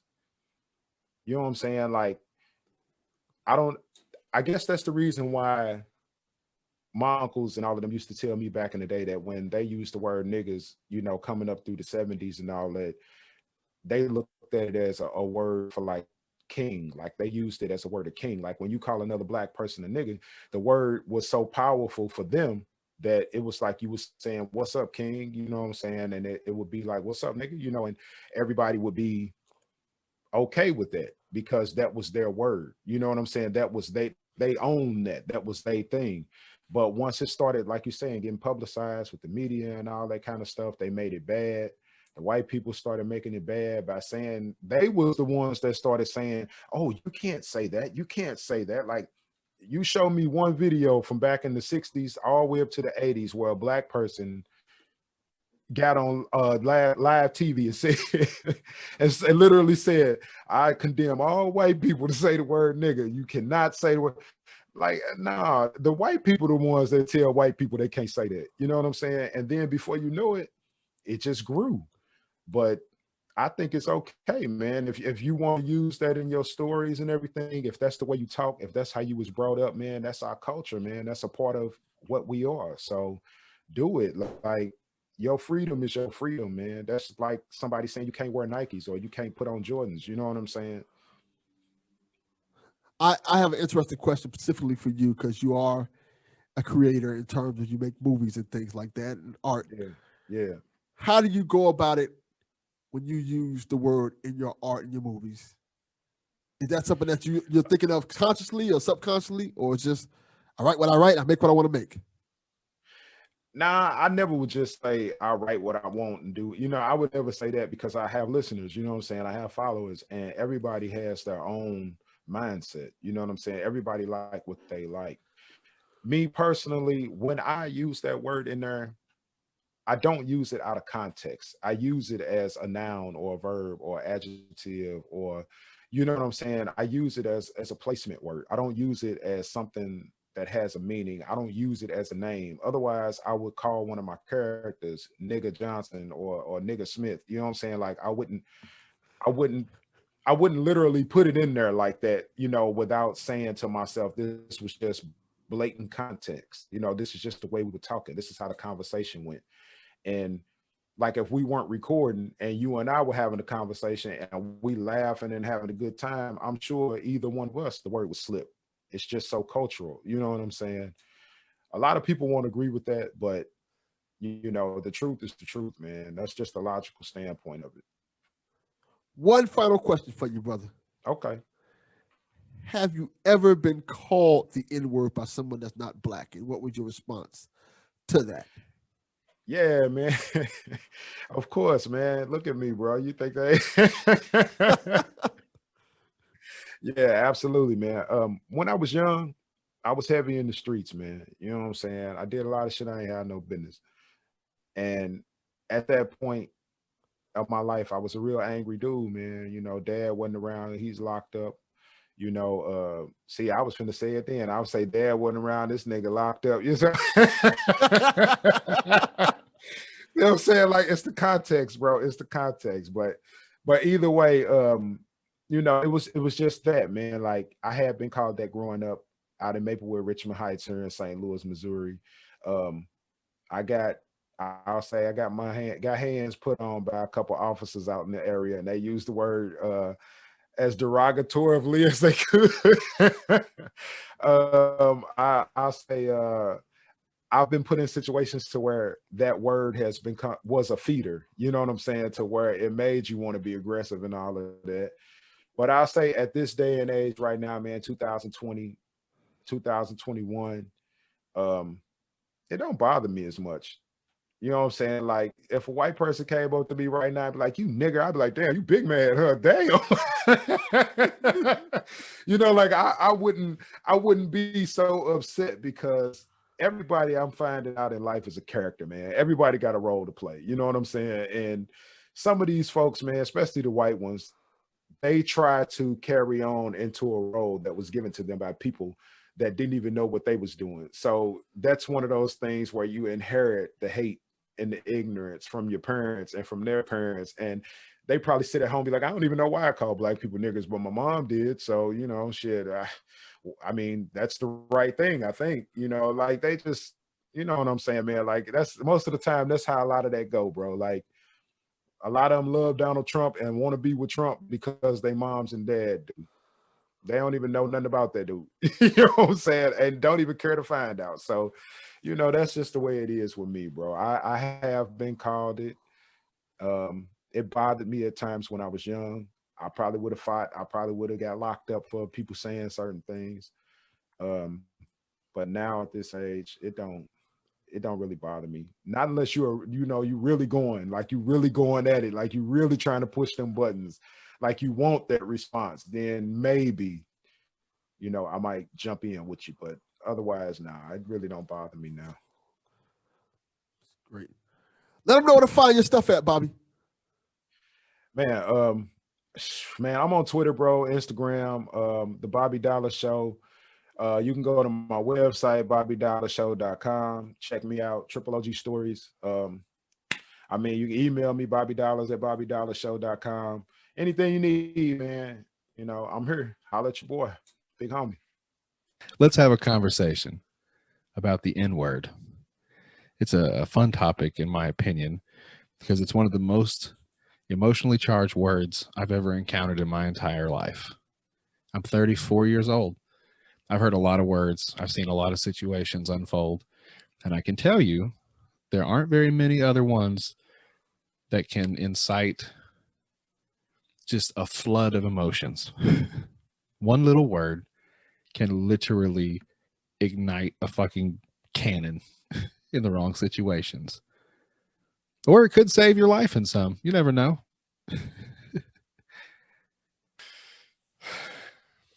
The first time I ever heard it, like, and knew what it was, or like the first time I can remember like hearing it, because I'm sure, yeah, you gotta just hearing it. Let's start with just hearing it first.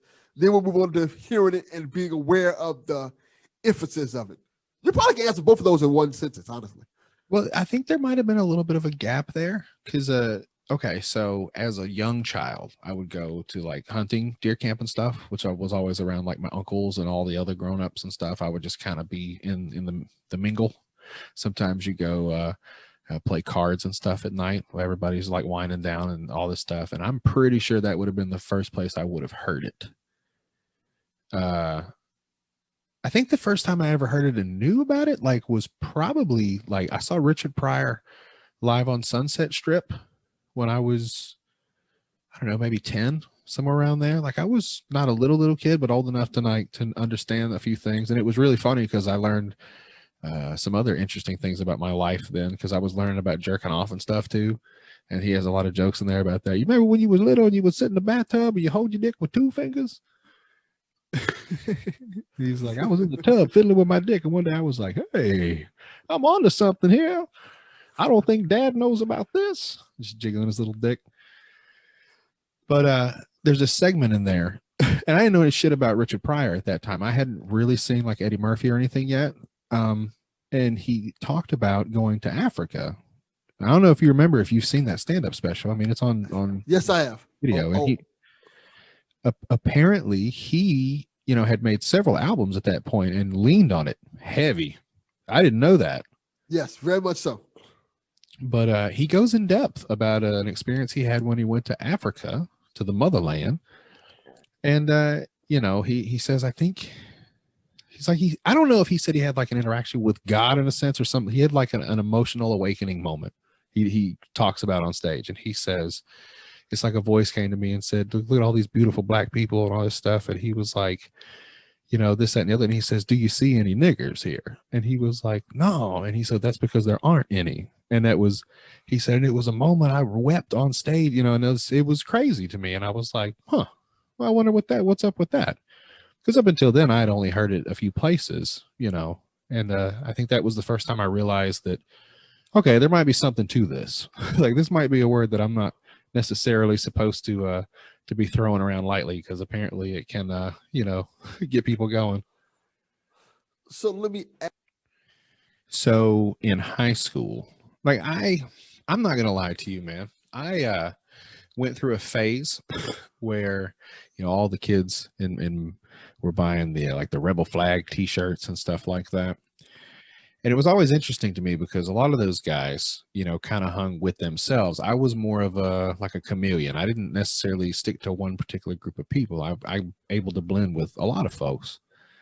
What these guys didn't know is that most of my friends were black.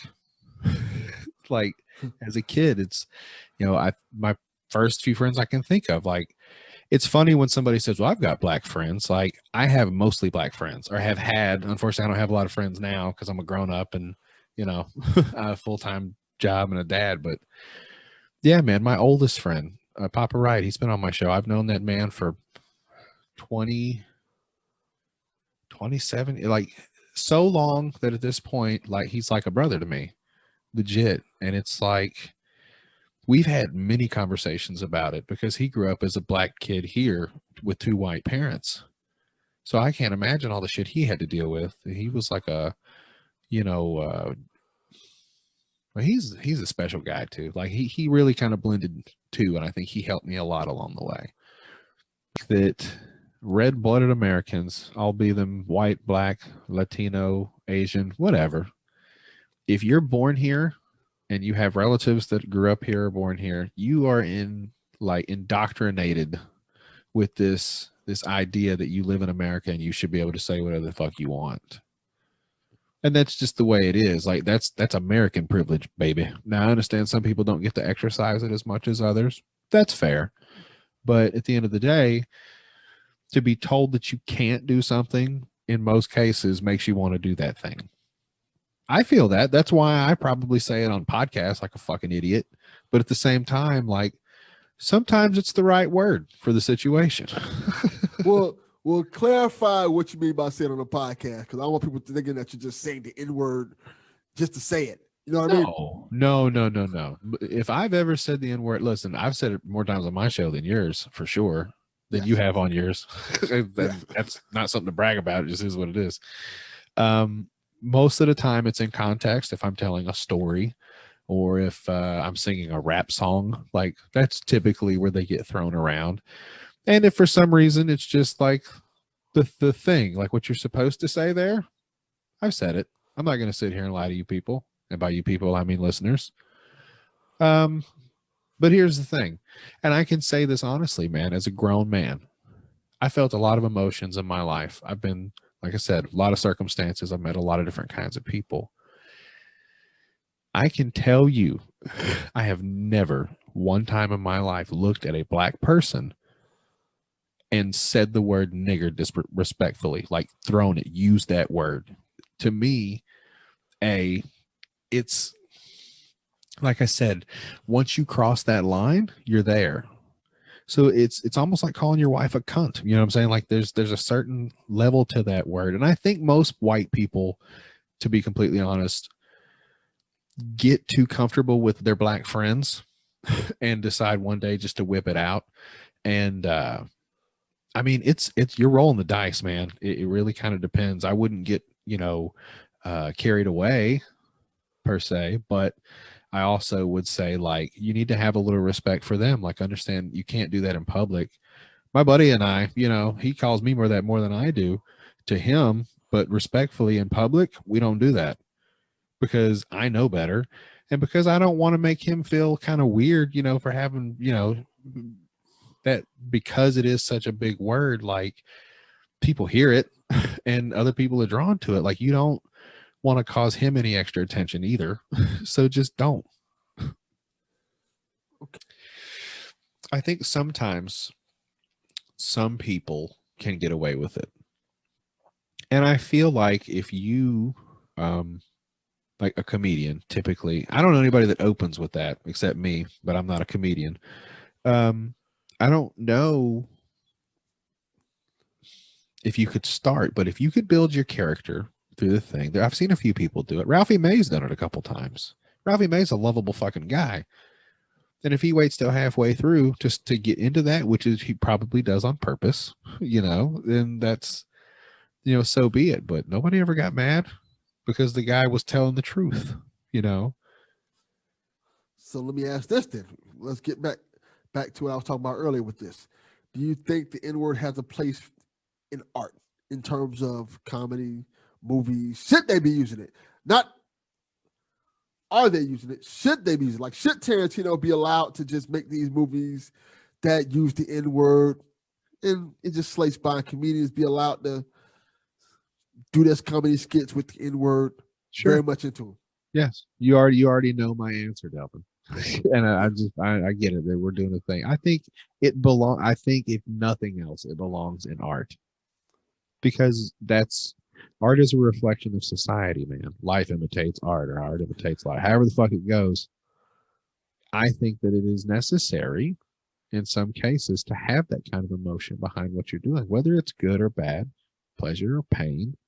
Sometimes it's the right word. And I'm sorry, I'm truly never trying to offend anybody. If I've ever said it on a show, I'm genuinely trying to make you laugh. The absurdity of me, because you would assume I would say it.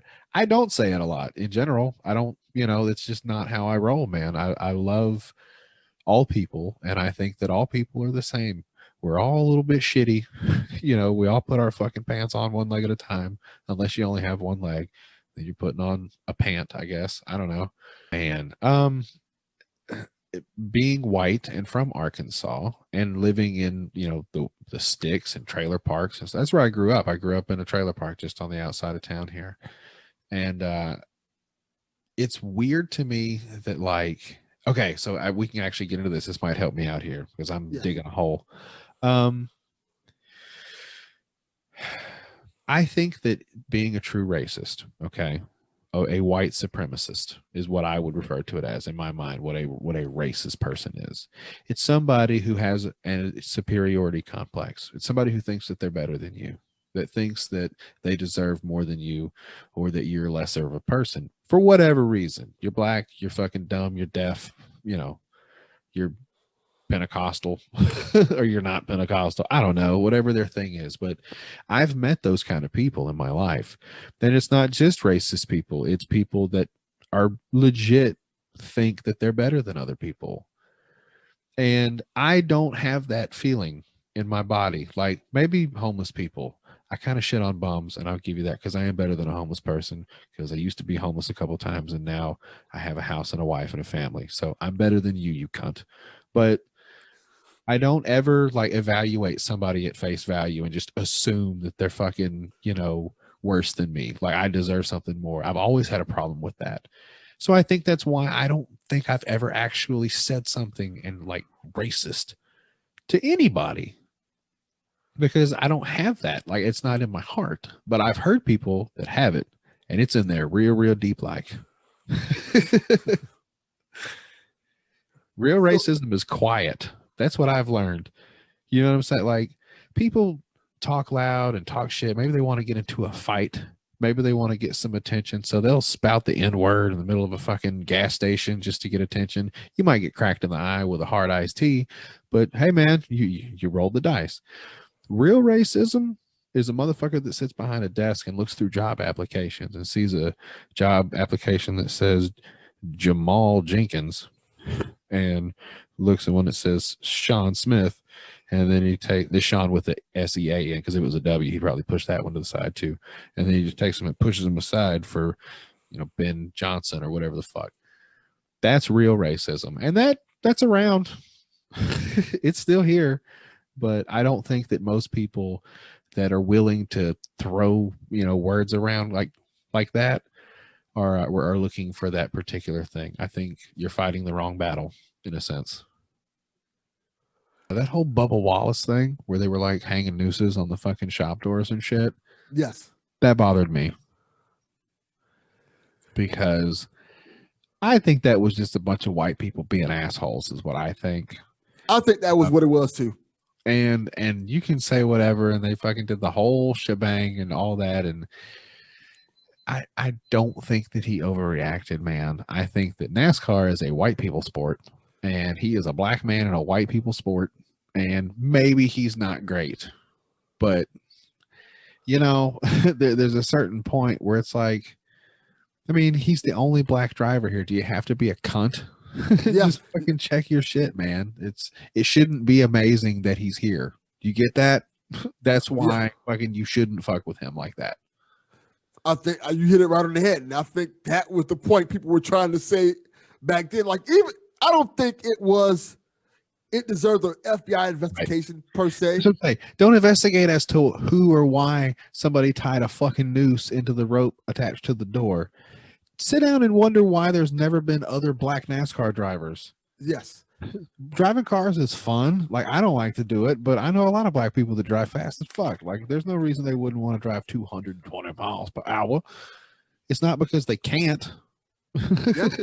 And it felt like that situation was a situation where it may have dealt with racism, but that was also a driver being an asshole. Correct. 100%. That's a guy who probably should have got punched in that shit and had that jaw broke. For sure. And that would have been fine. I wouldn't even need an FBI investigation. If they just found the guy who's like, I did that, I'm sorry. And they'd have been like, Dale's kind of a racist. And Bubba Wallace just punched him right in his fucking suck. That'd have been great. I'd have been like, yeah, cool, man. Yeah. We're good. Yeah, I think that whole bubble, this is actually a whole other podcast we can talk about. That situation was crazy because me reading about that situation was so fascinating because it was like NASCAR feel like they overreacted. Right. But Bubba Wallace got blamed for the overreaction. Right. And it was like, I'm sorry for being black and not liking nooses. You think I wouldn't have noticed a noose on the race car door the whole other fucking however many times I've been here, you dick? Yeah. It's crazy because people were like, oh, that's not a noose. That's just like, oh, you're a motherfucking junior woodchuck. Like, For sure. Like you know what nooses look like? No, that's an Indian tie. Get the fuck out of here. Like, overreacting. Well, okay. It's just, and I think that's like I said, this is a whole other topic for a whole other day with us, which we could obviously have, but it comes to how racially tense this country has been lately. Look, if you worked in a office and you carried a briefcase or a backpack and you went to go get your backpack from whatever and somebody tied a noose to it, would that bother you? I mean, because essentially that's it. Like, it's any other thing. If you're a mechanic, you tie the shit to your toolbox, or you fucking like it. Just because he's a race car driver and it was tied on a fucking door doesn't make any difference between the fact that he was at his job and somebody else put something there for him to find it.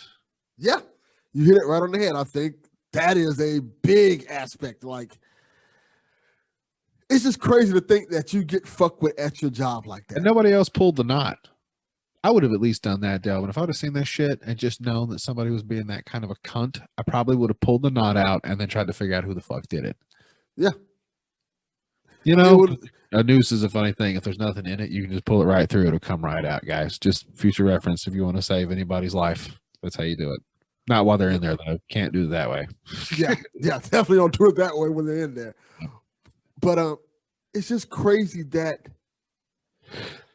and this is all tying into the N-word, that, and this is why I think Black people have a problem with the word for the most part. It feels like, and I think I've told you this before, it feels like that word is universal in terms of no matter how successful a Black person becomes, right, no matter how high you get on the top of the mountain, you're going to always get called that N-word. That asterisk.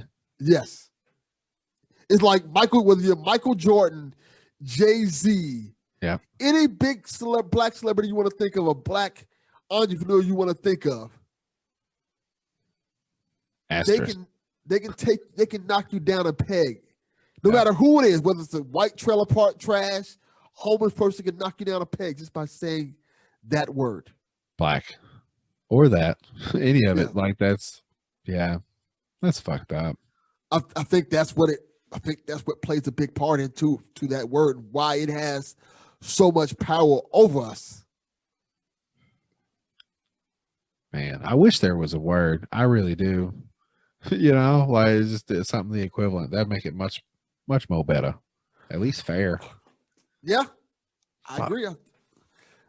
That's just one word that just kind of just has that effect. And it probably will never go away because it's going to always have that power, because there are people who knows it has that power and they're going to use that power every chance they get because they feel they're in their rights. Yeah. Some people just like attention too. And they're out there. I don't think there's that many of those people, but they're definitely there. People that are just like, I think that guy that got cracked in the eye with the iced tea, I think he was one of those attention guys. Yeah. And I was just going to make that joke. I was going to say, as long as there are white people who are willing to say it to Black people, there's always going to be somebody who's going to knock the fuck out of with a can of Twisted Tea. And he didn't even want to. You know, like I think he may have let him off easy if he wouldn't have just kept going with the whole smack me and all that shit. Like at first he could have just walked away, but he had to keep hammering it home, man. And it's just, how many times are you going to call that man that word and not expect him to kick the shit out of you? Like you're literally putting tokens in the slot machine and pulling the handle and just let's see, ding, ding, ding. And you catch a fucking hard iced tea across your chops. Yeah. And to be immortalized on Twitter, Facebook, Instagram for the rest of your life. Oh shit. That's all he said. Okay. But just think about that. Like, and that's the thing that's crazy about this generation, more than anything to me. And I think this is the perfect way to end on this, that if you make this mistake 15 years ago, Jody, it goes away. Sure. Because there's no video of it. There's no audio of it. If it's audio of it, it's probably so fucked up we don't even notice it. Like, for example, the Rodney King video Yes, from back in the day.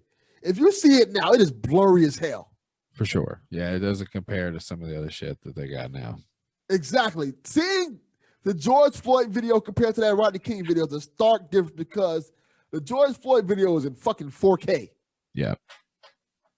Yeah, it's actually a really good comparison because I was listening to Who's Right the other night and they got into it about some shit like they always do. And I believe that was a tone that one of them said. It was like, racism is probably better than it has been ever. And maybe that's a broad statement. And I understand I don't know all the history, but I do know that merely 50 years ago, like shit was not so great.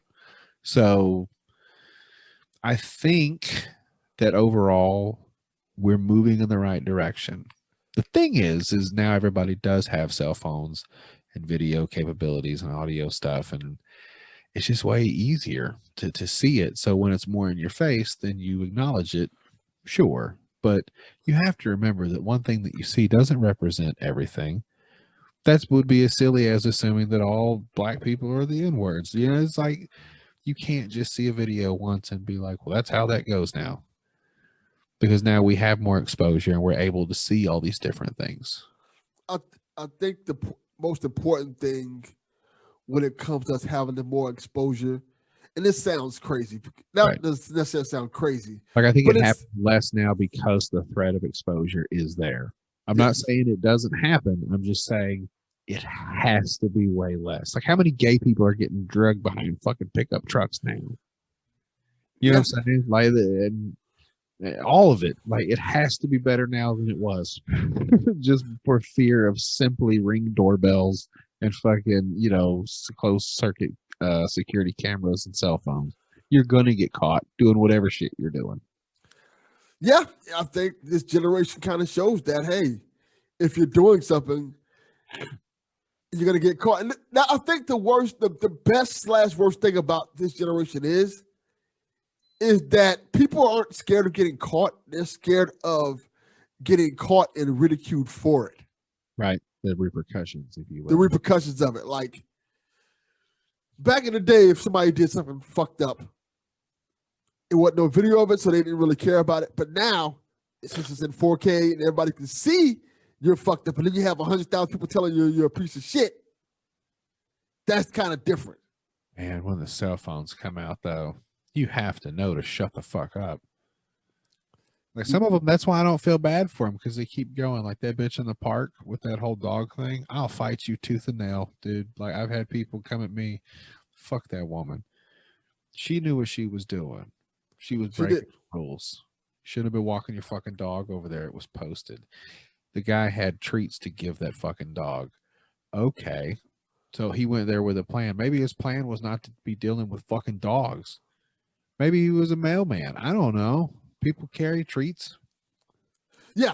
He said that from my understanding, remember of the story, that he goes to the park often, the bird watch and stuff like that. He politely tells people, hey, you can't have the dog here. And as a sign of good gesture, he'll give the dog a treat so the dog can go away. Makes sense. Most of the black folks I know don't like fucking with dogs, you know? Yeah. So it makes sense that if they're in a place where there's going to be dogs, they would have treats just to make sure the dog doesn't fuck with them.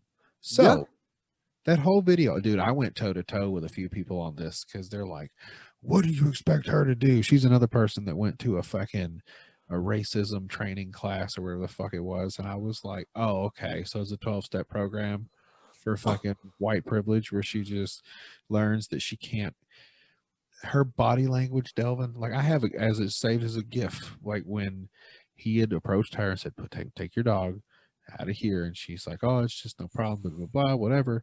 And he did say, I'm going to do something that you're not going to like. Which, granted, that's a pretty a wild vague to say. It's very vague. However, that does not then give you the right to call a police officer and say that, help, I'm being assaulted by a black man. Because she even said it before. I'm gonna call him, tell him I'm being harassed by a black man, and they're gonna come down here and da da da da. And if you look at her body language, her head movement, she does the head bob, fucking shit. Like she knew what she was doing. So Very fuck much so. her. Fuck her right in her face. You put up a very good topic. I want to bring it with you. I definitely want to make sure this gets into the video. One of the biggest problems with racism today is the fact that there doesn't seem to be any consequences for it. Yeah.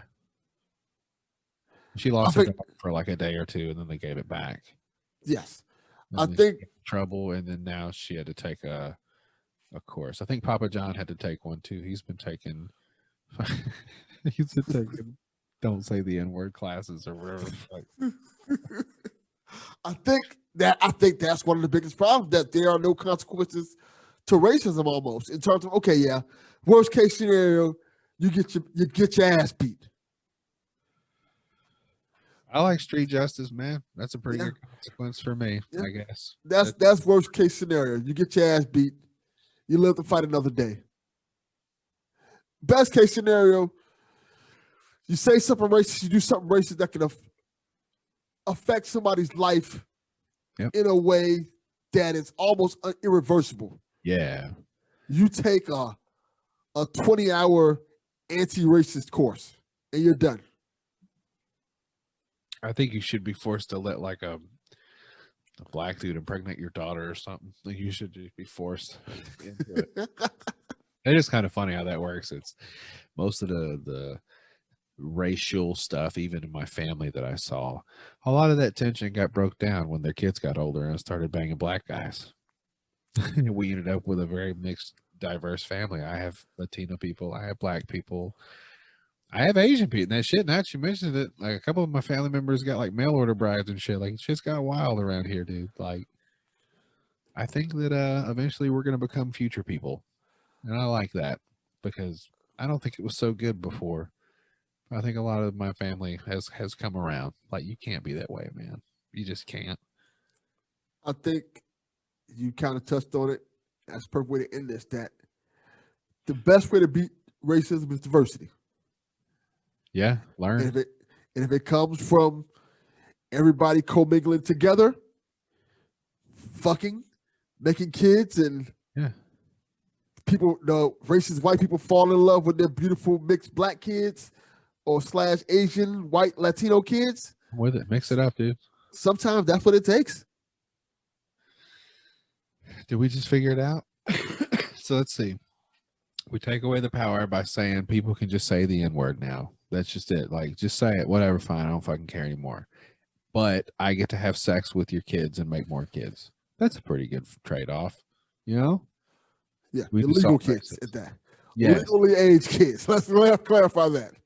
Guys, gals, everybody's legal consenting adults here. But what I'm saying, you want to fix racism, free reign to say the N-word, no matter what, consequence free. I understand that's going to be hard, but you get to impregnate white people, family peoples, and give them little mixed babies, and then we'll all get along. That's it. Da, da, da, da. All right, my name is Hassan from Illinois, and I'm here to talk about the N-word. Let's get right to it. What are your thoughts on the N-word in general? In general, context is key. Context is key. There is no context where it's acceptable to hear from a non-Black person.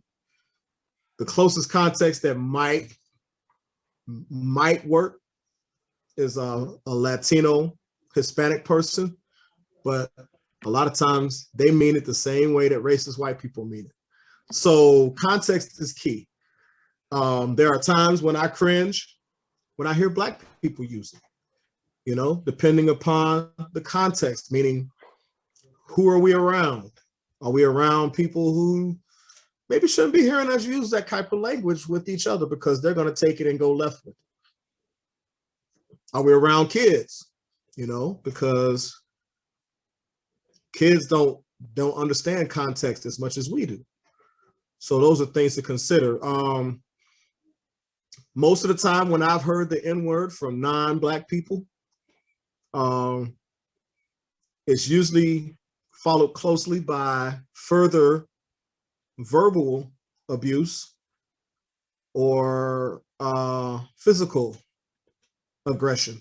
I don't want to use the term abuse, because to be abused, you have to consider yourself a victim. And when I hear someone use that word, I don't feel victimized. So I wouldn't call it abuse. I would say aggression, and I respond in kind, but there's I would say about 95% of the time when I hear from other Black people, it's a term of like brother almost. And, to me, I liken it to a lesser degree how other ethnicities have changed and taken back power of the slurs they've heard when it comes to Dagos, potato eater, Mick bastard, things like that. There are people in other ethnicities who've taken those terms and taken back the power of the term. But when it comes to the N-word, the negative connotation is so powerful and so devious and so rooted in the oppression and brutality and murder of Black people that there's almost no context where I could see myself not wanting to punch a motherfucker in the mouth if they were white and they said it around me. Why do you think America, white people in particular, are so obsessed with this word, whether it's in their movies, whether it's in their comedy?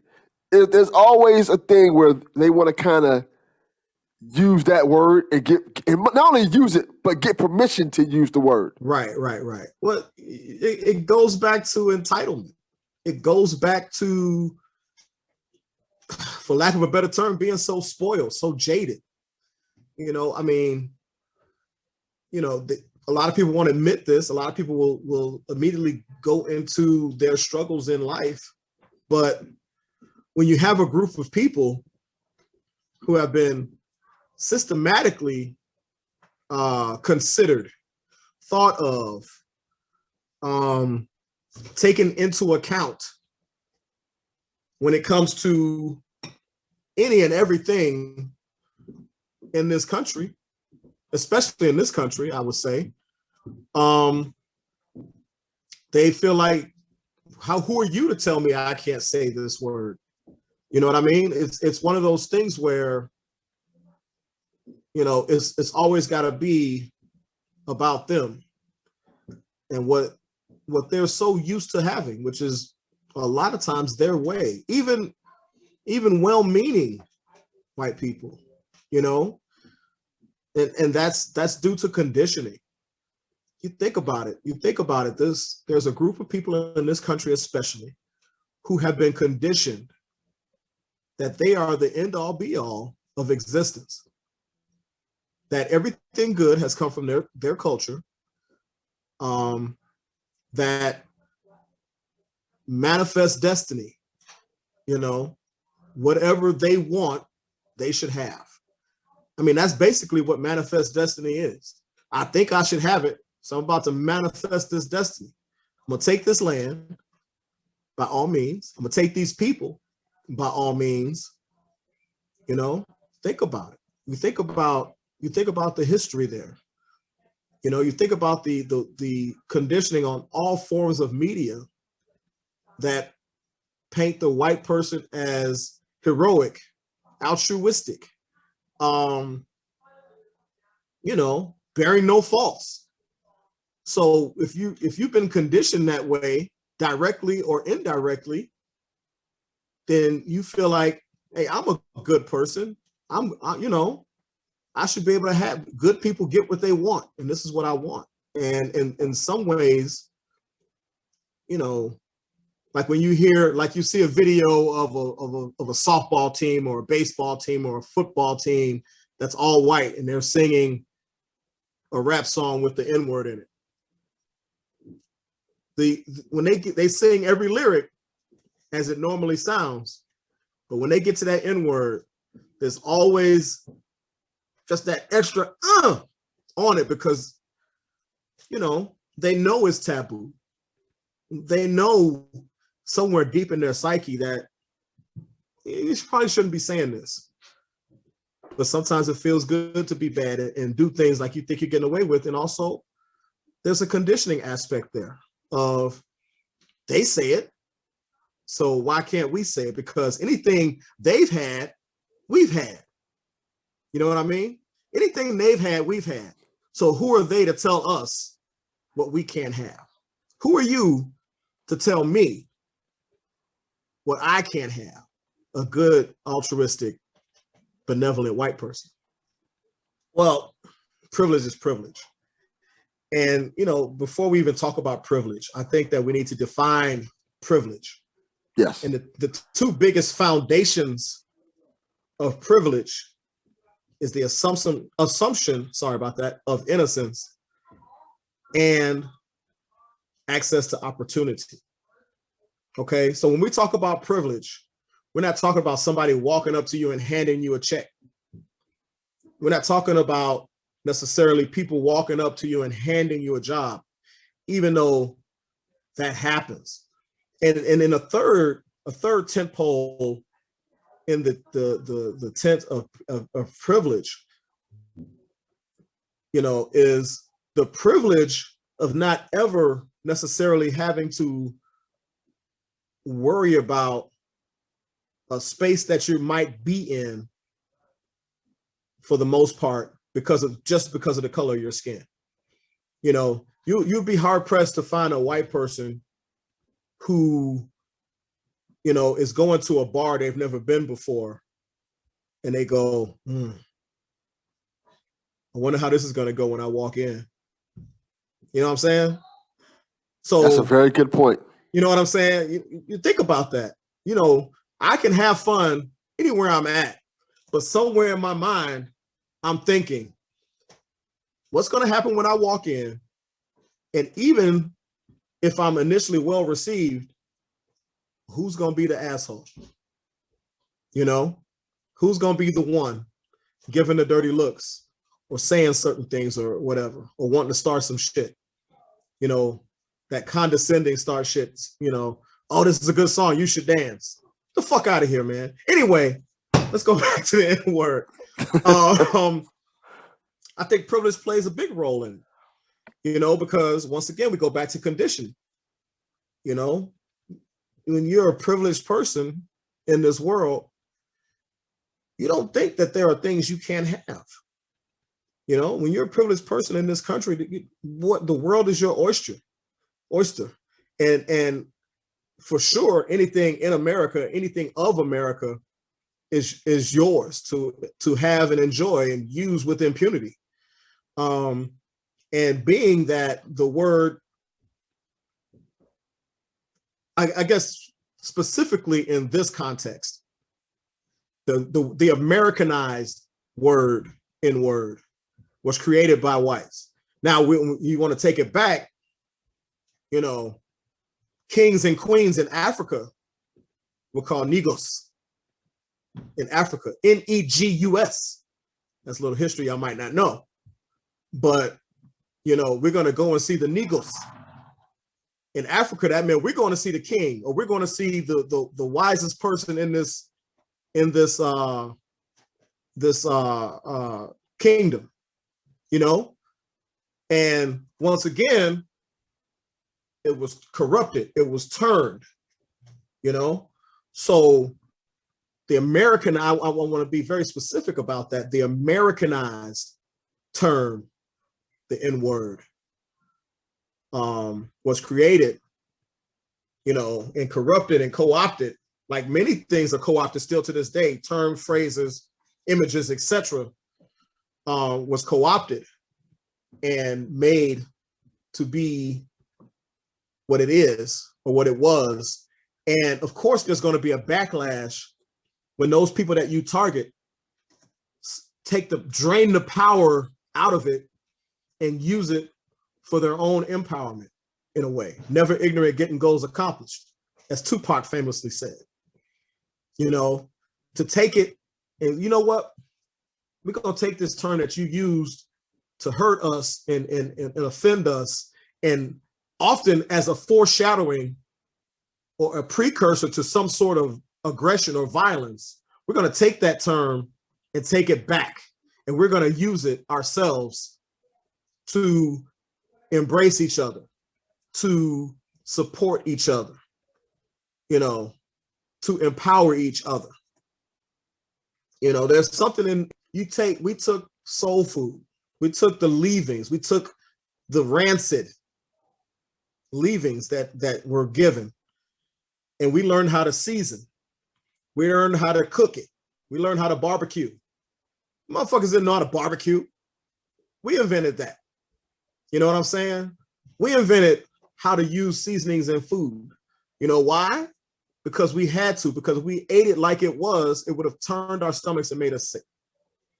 You know, and that's exactly what I'm talking about.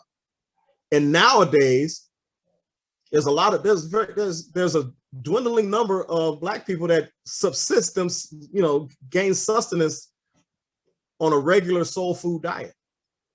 But there's a lot of other people in other cultures that love them some soul food. Isn't it true? Facts. It's almost a delicacy. Yeah, we took your rotting food and made it so good that your descendants clamor for it. You know, that's you know, and I was telling somebody this the other day. I was saying, you know, in your attempts to oppress people of color, Black people especially, you didn't weaken Black people. You made Black people stronger. You made Black people more resourceful. You made Black people more creative and entrepreneurial, you know? And that's why the oppression continues, because, you know, people have been hanged, their torso split open, and their intestines pulled out in the aftermath of that word being hurled around by white people. Women have been lynched and had their wombs split open, and the baby pulled out, and they used the umbilical cord as a secondary noose to hang the baby. Okay, so the brutality and cruelty and murderous nature and torturous nature and actions that were taken after white people used those words, that word especially, means that you can't have it back. You can't use that word, because like it or not, every Black person in this country has a story about that word and what happened after. That was in that same spirit of deviousness and murderousness and desire to inflict pain upon in some way. You know what I mean? So you can't say that. You can't say that. Even someone like Eminem, who was immersed in the culture and grew up in some of the socioeconomic similarities, he can't say it. He doesn't say it. He said it once on a mixtape, you know, way before he was even famous. You know, and he had to apologize for that. You know, and there's certain things you can't get back. You know what I mean? You know, if I'll put it to you like this. If there was a word that was very, very often a foreshadowing of an impending rape, and the women, especially with victims of sexual assault, took that word back, do you think that they would allow, you think that it would be okay? You think that people would even be asking for that word back? You know what I'm saying? You're bringing up a very solid point. I mean, because the N-word was often the N-word in itself is an attempt to psychologically rape you. Because rape is about power. Rape isn't about sex. Rape is about power. And the N-word, especially when used by Caucasians many times, is an attempt to at least psychologically rape you and take power from you. And you know, if you're walking around with your head held high and some dude in a car passing by, go back to Africa, you N-word. He's trying to take something from you spiritually. Okay? And then add to that, it was also a precursor, a foreshadowing, or a prelude to physical violence or murder, brutalization. You know, I remember getting batteries thrown at me with the N-word as the precursor. I remember getting drinks thrown at me from cars passing by. I remember playing football and making a good play. And hey, you still a, you know, and that's the thing. That's the big thing, is that for many people, because I grew up in a very poor neighborhood that was adjacent to an equally poor white neighborhood. And when we integrated the schools, that's how old I am. When we integrated the schools when I was in 6th grade,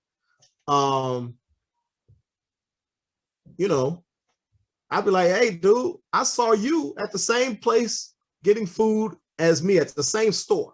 We're in the same grocery store using the same food stamps, dude. So don't act like you're better than me. And the reply, I'm better than you because I'm not a black. And that's what, that in itself, your skin being different from my skin is what makes me better than you. And I'm 11 in 6th grade. And these classmates already knew. Okay? So no, you can't have it back. You can't have it back because you've been using it to hurt people for hundreds and hundreds of years.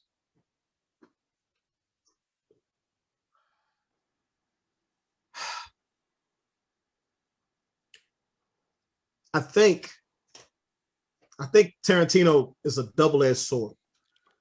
I think he's utilizing it to make people uncomfortable, and not black people, but white people. I think he's using it to make them uncomfortable, to make them think about, you know, how they use it. But also, I think, you know, in a way, he wants to use it too. You know what I'm saying? I think that I've seen no white stand-ups using the N-word, so in stand-up comedy.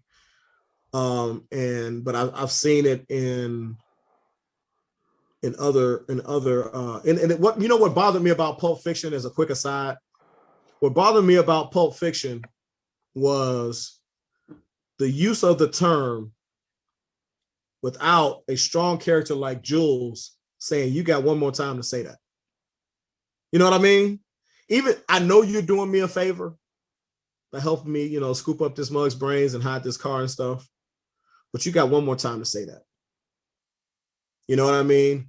And then him having a black wife, you know, because they showed her walking in that hypothetical. You know, it's like they were trying to validate it by him, you know, oh, he's got a black wife, so he can say it. No, no, not at all. My wife don't say that shit. You know what I mean? You know, so I think that people try to find an opportunity to use it and not be held accountable. You know what I mean? But there was always backlash you know, in regards to that from Pulp Fiction, and other movies have also had backlash about it. If it's being used in a movie as a representation of racism, then that's what it is. You know, like Do the Right Thing, Django Unchained, any movie where you've got racists, you know, because there's been movies where, you know, the prevailing white culture of the day was racist against, like Gangs of New York, where they used a lot of terms about the Irish, you know, because the Irish were coming there to America and they didn't want the Irish, you know what I'm saying? And they were using derogatory terms about the Irish. So, you know, there is a function in art for it, but it's when it seems gratuitous. Like comedy is an art form. Movies, dramatic movies and things like that, movies in themselves are art forms. So there is a context where, you know, you're like, okay, it's part of the art, it's part of the framework, but it should always be framed correctly. You know, it depends. Like for me,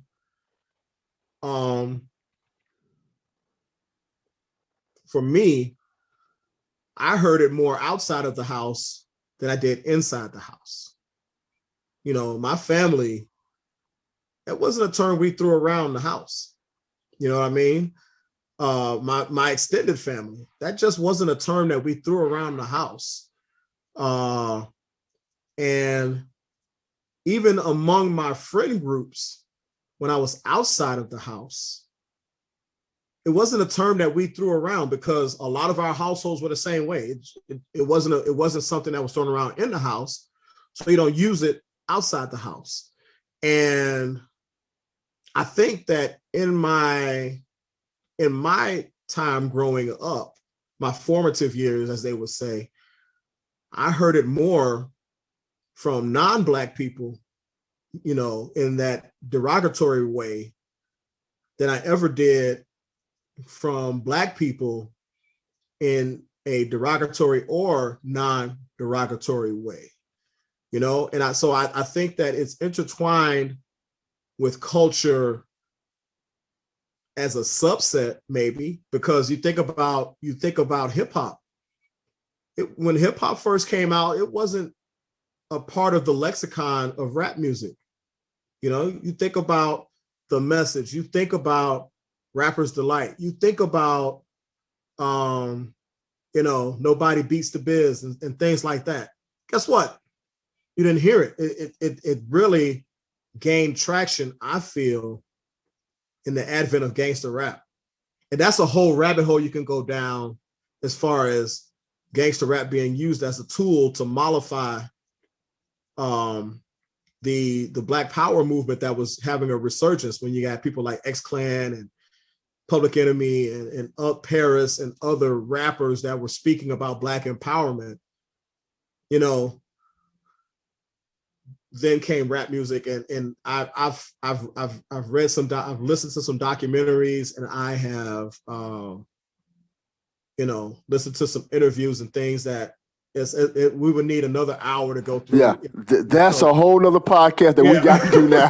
You done brought me on a whole other idea for a podcast I want to do now. Mm-hmm. All right. Final question. Okay, go ahead. Before you go on, I want to add this to the final question with you. Yes. Do you remember the first time you heard the word negatively or positively? Of course. It was shortly after. Let me think. Yeah. Remember I told you I was getting integrated into a predominantly white school in 6th grade? Yes. Let's just say the residents of that neighborhood where the school was weren't very happy that we were coming there. And they made themselves known outside as the bus pulled up. You know, we got pelted with that word. We got pelted with spittle. You know, so my very first time really hearing it in a very, very negative way was going to 6th grade in that school. In a positive way, oh wow. I don't know, because I'm always torn when I hear that word. I think the closest you could get for me really viewing it positive is when Tupac said, "Never ignorant, getting goals accomplished on violent." When he broke it down like that, I was like, okay. But before that, I can't remember a time where I wasn't at least 60-40 torn. Like, ugh. I know, it's like you hear it from a Black person, a fellow Black person, and you know they mean it in a positive, or they're attempting to inject some positivity, but the word, even with the A on the end, still elicits so many negative and hurtful memories that you can't help but be, at least me, I can't help but be torn when I hear it. Hey man, you my N-word, dude. And then you're like, okay, I know he means that I'm his guy, I'm his main man, he's got my back, I've got his. But I still hear it, and I still see myself dodging a D battery or dodging a drink or something. You know what I'm saying? Or having to fight. You know what I mean? Or having to run, quite honestly. So there's still that negative stick there, even when someone is trying to be positive when they use it. How y'all doing? My name is Mikey Famine, and I'm here to talk about the N-word. What's going on, brother? How you doing it? Man, I'm doing great. How you feeling? I'm doing good, brother. So let me ask you this. Let's get right to it. Yeah. What was your first experience with the N-word as a kid? I'm from St. Louis originally, and I grew up bouncing back and forth between like in the city in St. Louis and in the suburbs of Chicago. So not in Chicago proper, but out in like Addison, Carroll Stream, all that kind of stuff. Never seen that many white people in my entire life. So and one of the times where I moved up from St. Louis to Chicagoland, and I'm rollerblading in the tennis courts at the apartment complex. I got my little hockey stick that I got at the Goodwill. I'm out there. I'm Brett Hull. I'm Wayne Gretzky. I'm shooting a tennis ball into the net, having a good old time. And here comes this little girl that said, "You need to get out of here." And I said, "No, I'm not doing that." And she said, "You can't be in here on skates." I'm like, "I don't see a sign that says that." And we having this little kid bickerman. And she goes, "Well, I'm going to push you up out of here." I was like, "No, the fuck you're not." And I kind of whoop, whoop, whoop. And she falls over. She says, "You stupid fucking nigger. I'm going to get my cousin. He's going to whip your ass." I said, "Go get your fucking cousin this." So then he come out and he talking about the same whoop de woo. And I broke the kid's jaw. I was like 11 or 12. But I caught his ass flush with a hook. And the cops got called. Everybody's mamas came out. I'm crying because I'm thinking I'm about to go to jail. But yeah, that was the first time I actually had someone call me a nigga that I can remember. Might have had before that, but I remembered that one. Well, you got right to it on this one. Man, so ain't playing no games today. Let me ask you this, brother. What are your opinions on the word in general? I think it's got several sides. It's got many facets. It's like a six-sided die. And depending on who rolls the die, that's kind of how you can read the number. So if you are if you're not Black or of African heritage, or have had no kind of dealings with the transatlantic slave trade, then you don't really have no business using it, period. If you do, There are consequences. I mean, I'm with everybody being able to say and do whatever they want. Go ahead. But there's consequences for it. So if you don't want to be called a racist, maybe don't drop the M-bomb all the time. Maybe don't say, hey, what's up, my nigga? Like, I'm not your nigger. Those days are over. Those days are long since done. And I understand a lot of old heads in the Black community you might know this. Remember when they tried to have a funeral for the N-word? Yes, I do remember that. Most ridiculous shit. And then what was it, Bill Cosby? He was on his whole kick, and then we all found out he had his own demons and problems to be dealing with, but he was worried about censoring everybody else's speech.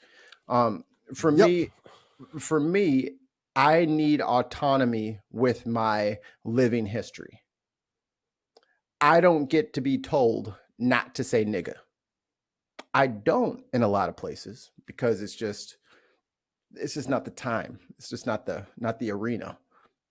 It's not necessary. But if I'm with my boys, I'm not going to censor my speech because white people feel uncomfortable about it. And if I'm making music because I write and play instruments and produce beats and shit like that. So yeah, I might record something with nigga in it, but little white kids, you better not sing the shit back. It's not your word.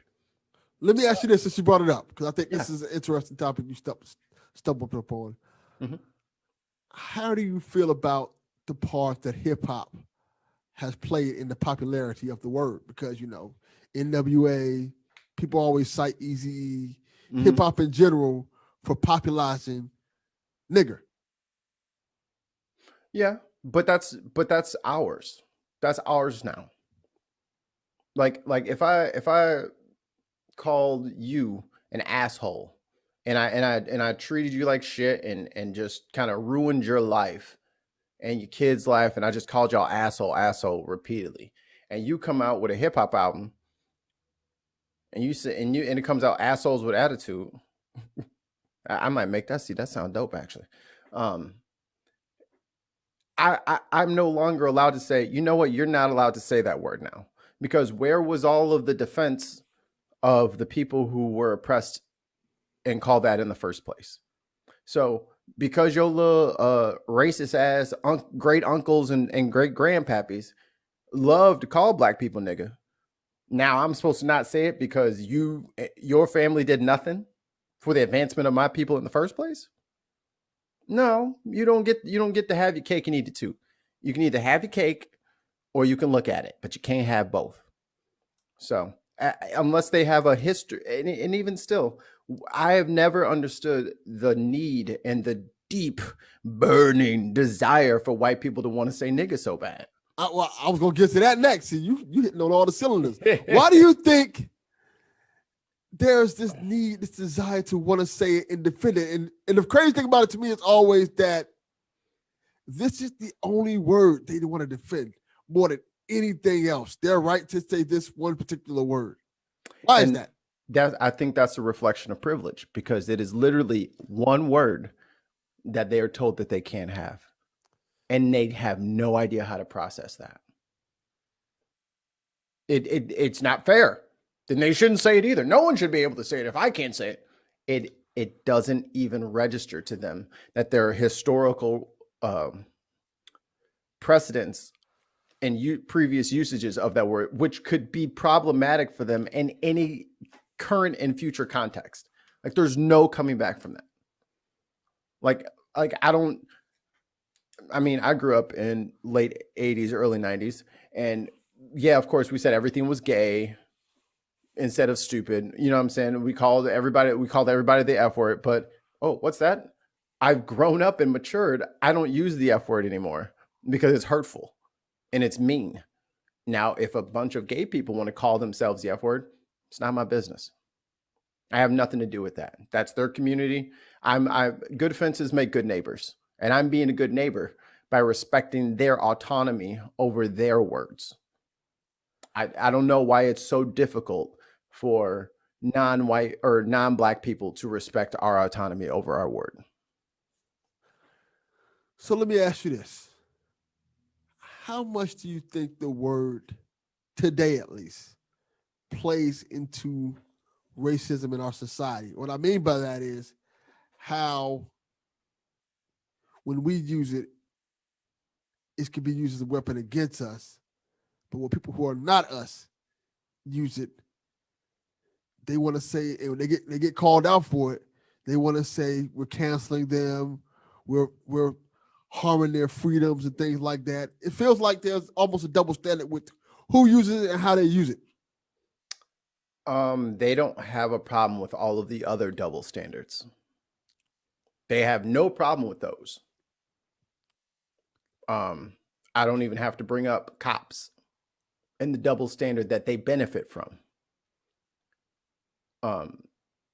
In Chicago, they did for all the times people were pulled over and had their car searched for weed.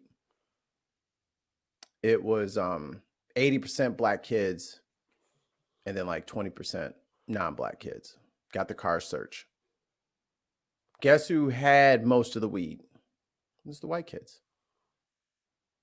But the chances of y'all getting pulled over is low. So y'all don't have nothing to say about it.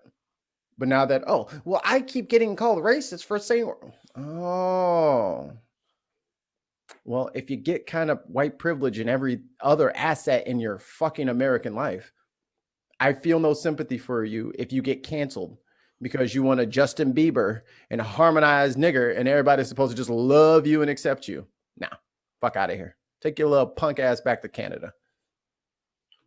So let me ask you about that since you brought it up. What do you think about these celebrities who get caught saying it and then kind of walking it back, or some of them even double down on, like you mentioned, Justin Bieber? And what I mean by that is because the celebrities that are getting caught saying it are ingrained in hip hop culture. Like Justin Bieber went from being this pop artist to hanging out with Chris Brown and all of these rappers. That's Usher's little homie. Yes. Yeah, Usher brought him onto the scene. That's up to the dudes who are vouching for them. If y'all want to vouch for these crazy dudes who want to do crazy stuff, that's on y'all.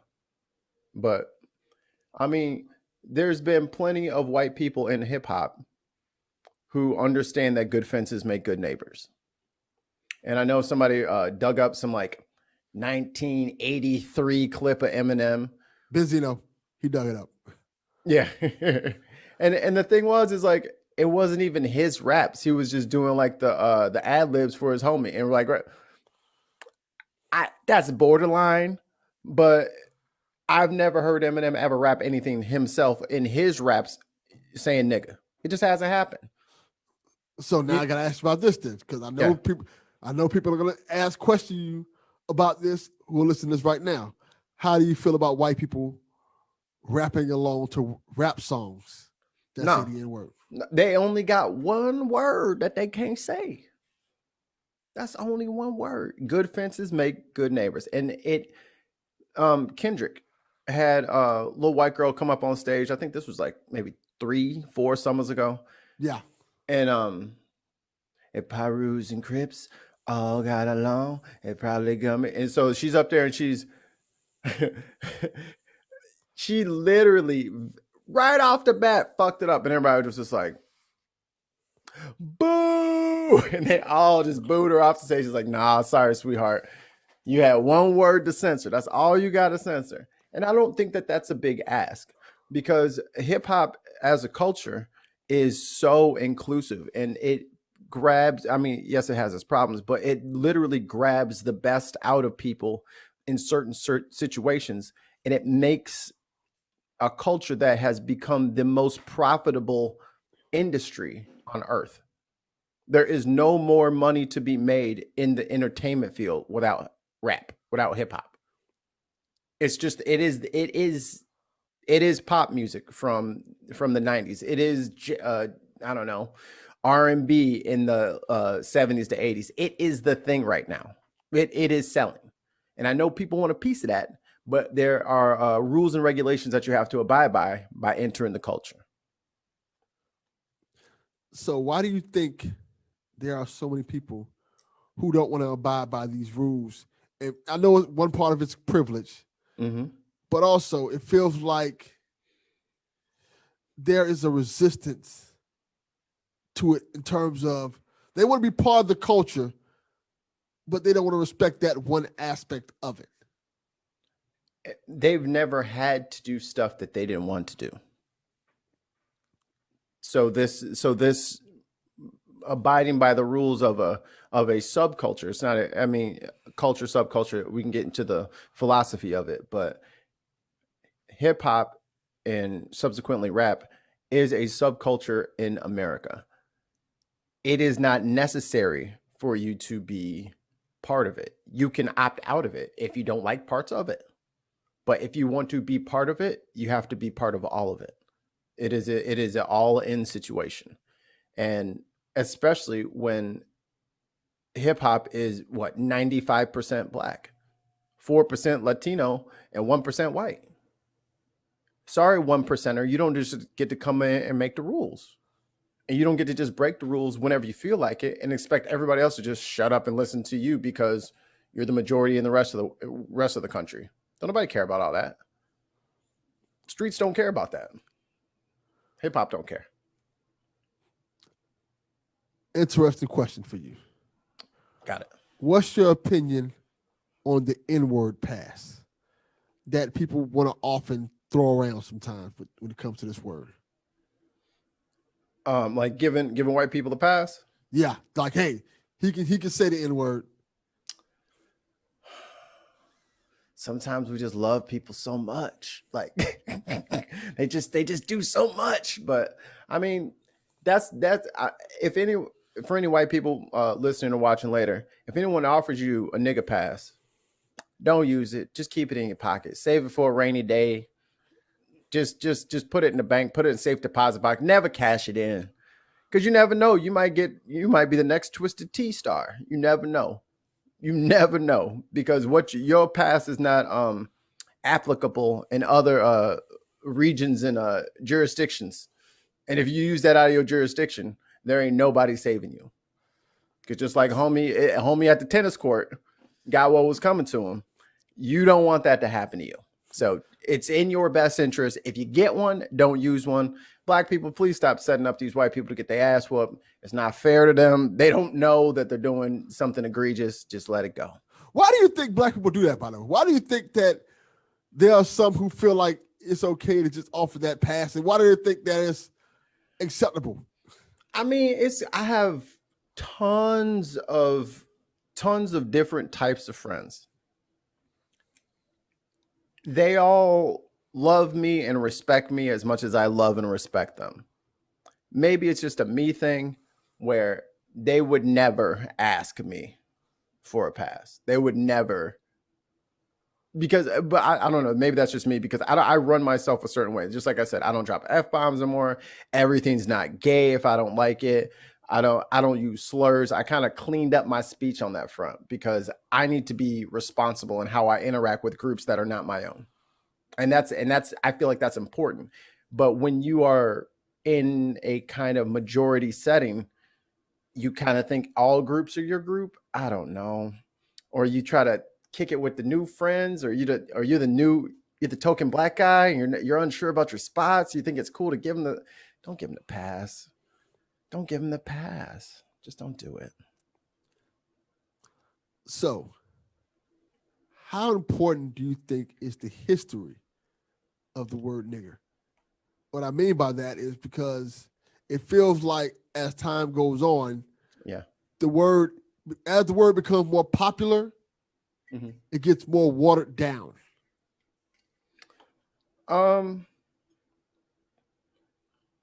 I would only challenge you in that I don't know that it gets watered down as a slur. As a slur, it's still a slur. Yes. And you can tell if you ever been called nigger, then you know when it's a slur. Well, the new thing is to say, I said GA instead of ER. Man, if they don't rap me 16 bars on the spot, they lying.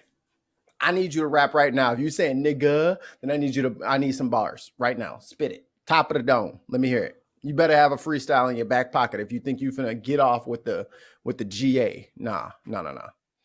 But I think, especially after the last presidency or whatever the hell they want to call that last 4 years, racism has always been here. It will always remain here. These dumbasses decided to show their ass, and we all saw exactly who they were. And some of us took count and took roll just to see, oh, so this person had my suspicions, but yeah, that checks out. And oh, there's another one. So as a black man who, my fiance is white, and I've had white girlfriends and Mexican girlfriends and Asian girlfriends. I know what y'all call us when we not around. Y'all say nigga more than we do. But it has to be behind closed doors, and there's this veil of ignorance, and I don't know. I didn't say that. I said neighbors or something was nagging me. I was the naggers. It's always an excuse, but we don't get to where we are right now without there being a fervent and healthy usage behind the scenes. People don't get this comfortable being so outwardly xenophobic without having a good old standby at the hip, at the ready. And I don't know if it was Nixon and Goldwater. I think it was Goldwater. But when they were trying to implement the Southern strategy, they were no, you can't just come out nigger. Yeah, that now that seems too abrasive. So you got to come out with no busing and then all of these other dog whistle terms, student's choice and all this other bullshit. Like they just because your language has changed doesn't mean that the sentiment of calling me a nigga has changed at all. Some people still say it. Most of the time now they just kind of use dog whistles and stuff. Just like the couple of thugs is like, oh, right, thugs. Gotcha, buddy. Gotcha. Yeah, I know what you said. And I know why you said what you said as a replacement, because you don't want to be canceled as a racist. Got it. So I think nigga has just evolved into into all of the other buzzwords that they call black and brown folk that they don't like. They've made new words up.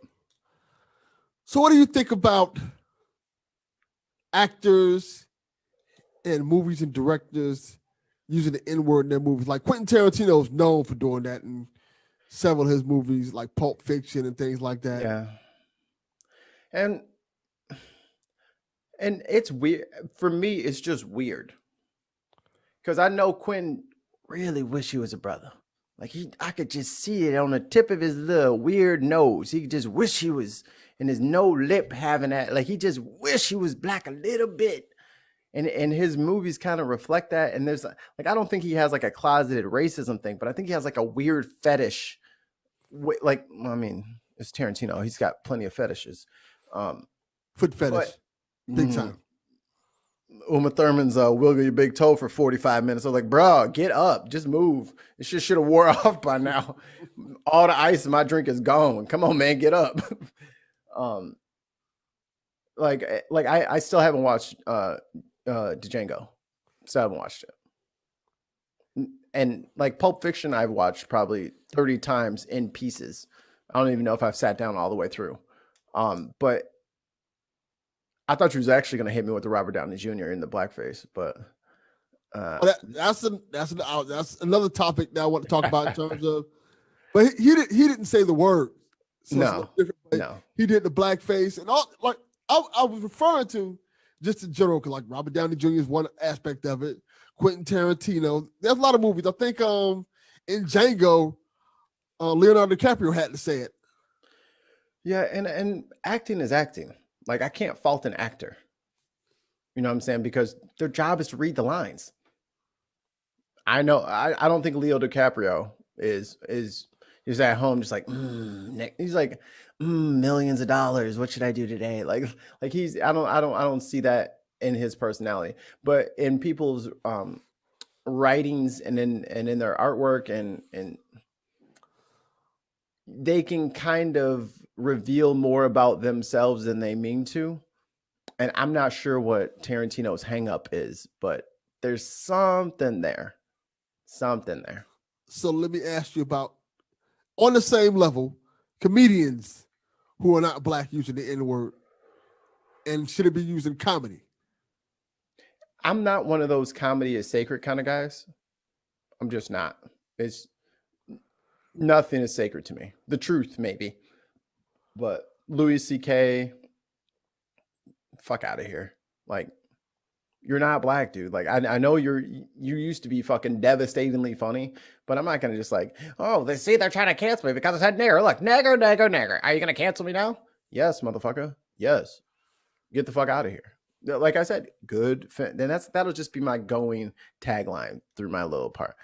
Good fences make good neighbors. You are not endearing. You do not sound like an ally. You do not sound familiar with those kinds of jokes because they're not funny. Objectively not funny, because I'm a student of comedy myself. They're objectively not funny, and you're punching down as a rich white man who's a comedian. You're punching down on us.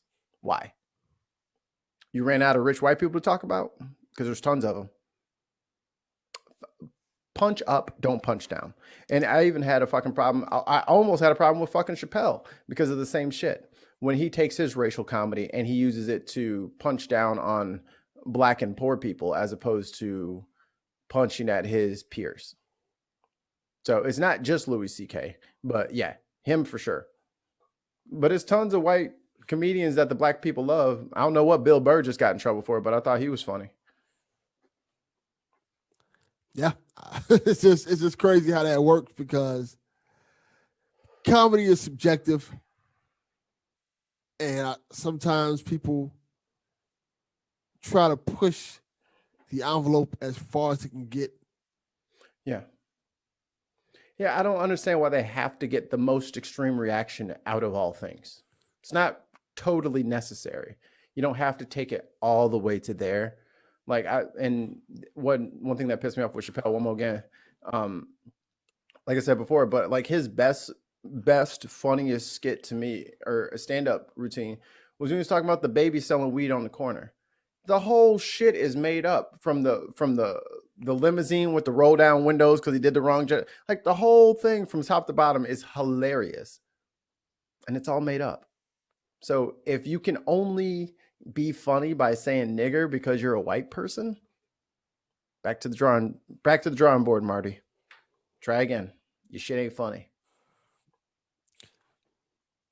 One final important question for you. Do you think the N-word has a place in modern society today? I think that should be decided by the black people of the time. And they deserve at the very least, they deserve the autonomy to choose themselves whether or not they get to use the word. And no one else gets to vote on that. It's not a committee. Not even other black people can tell us what to call us.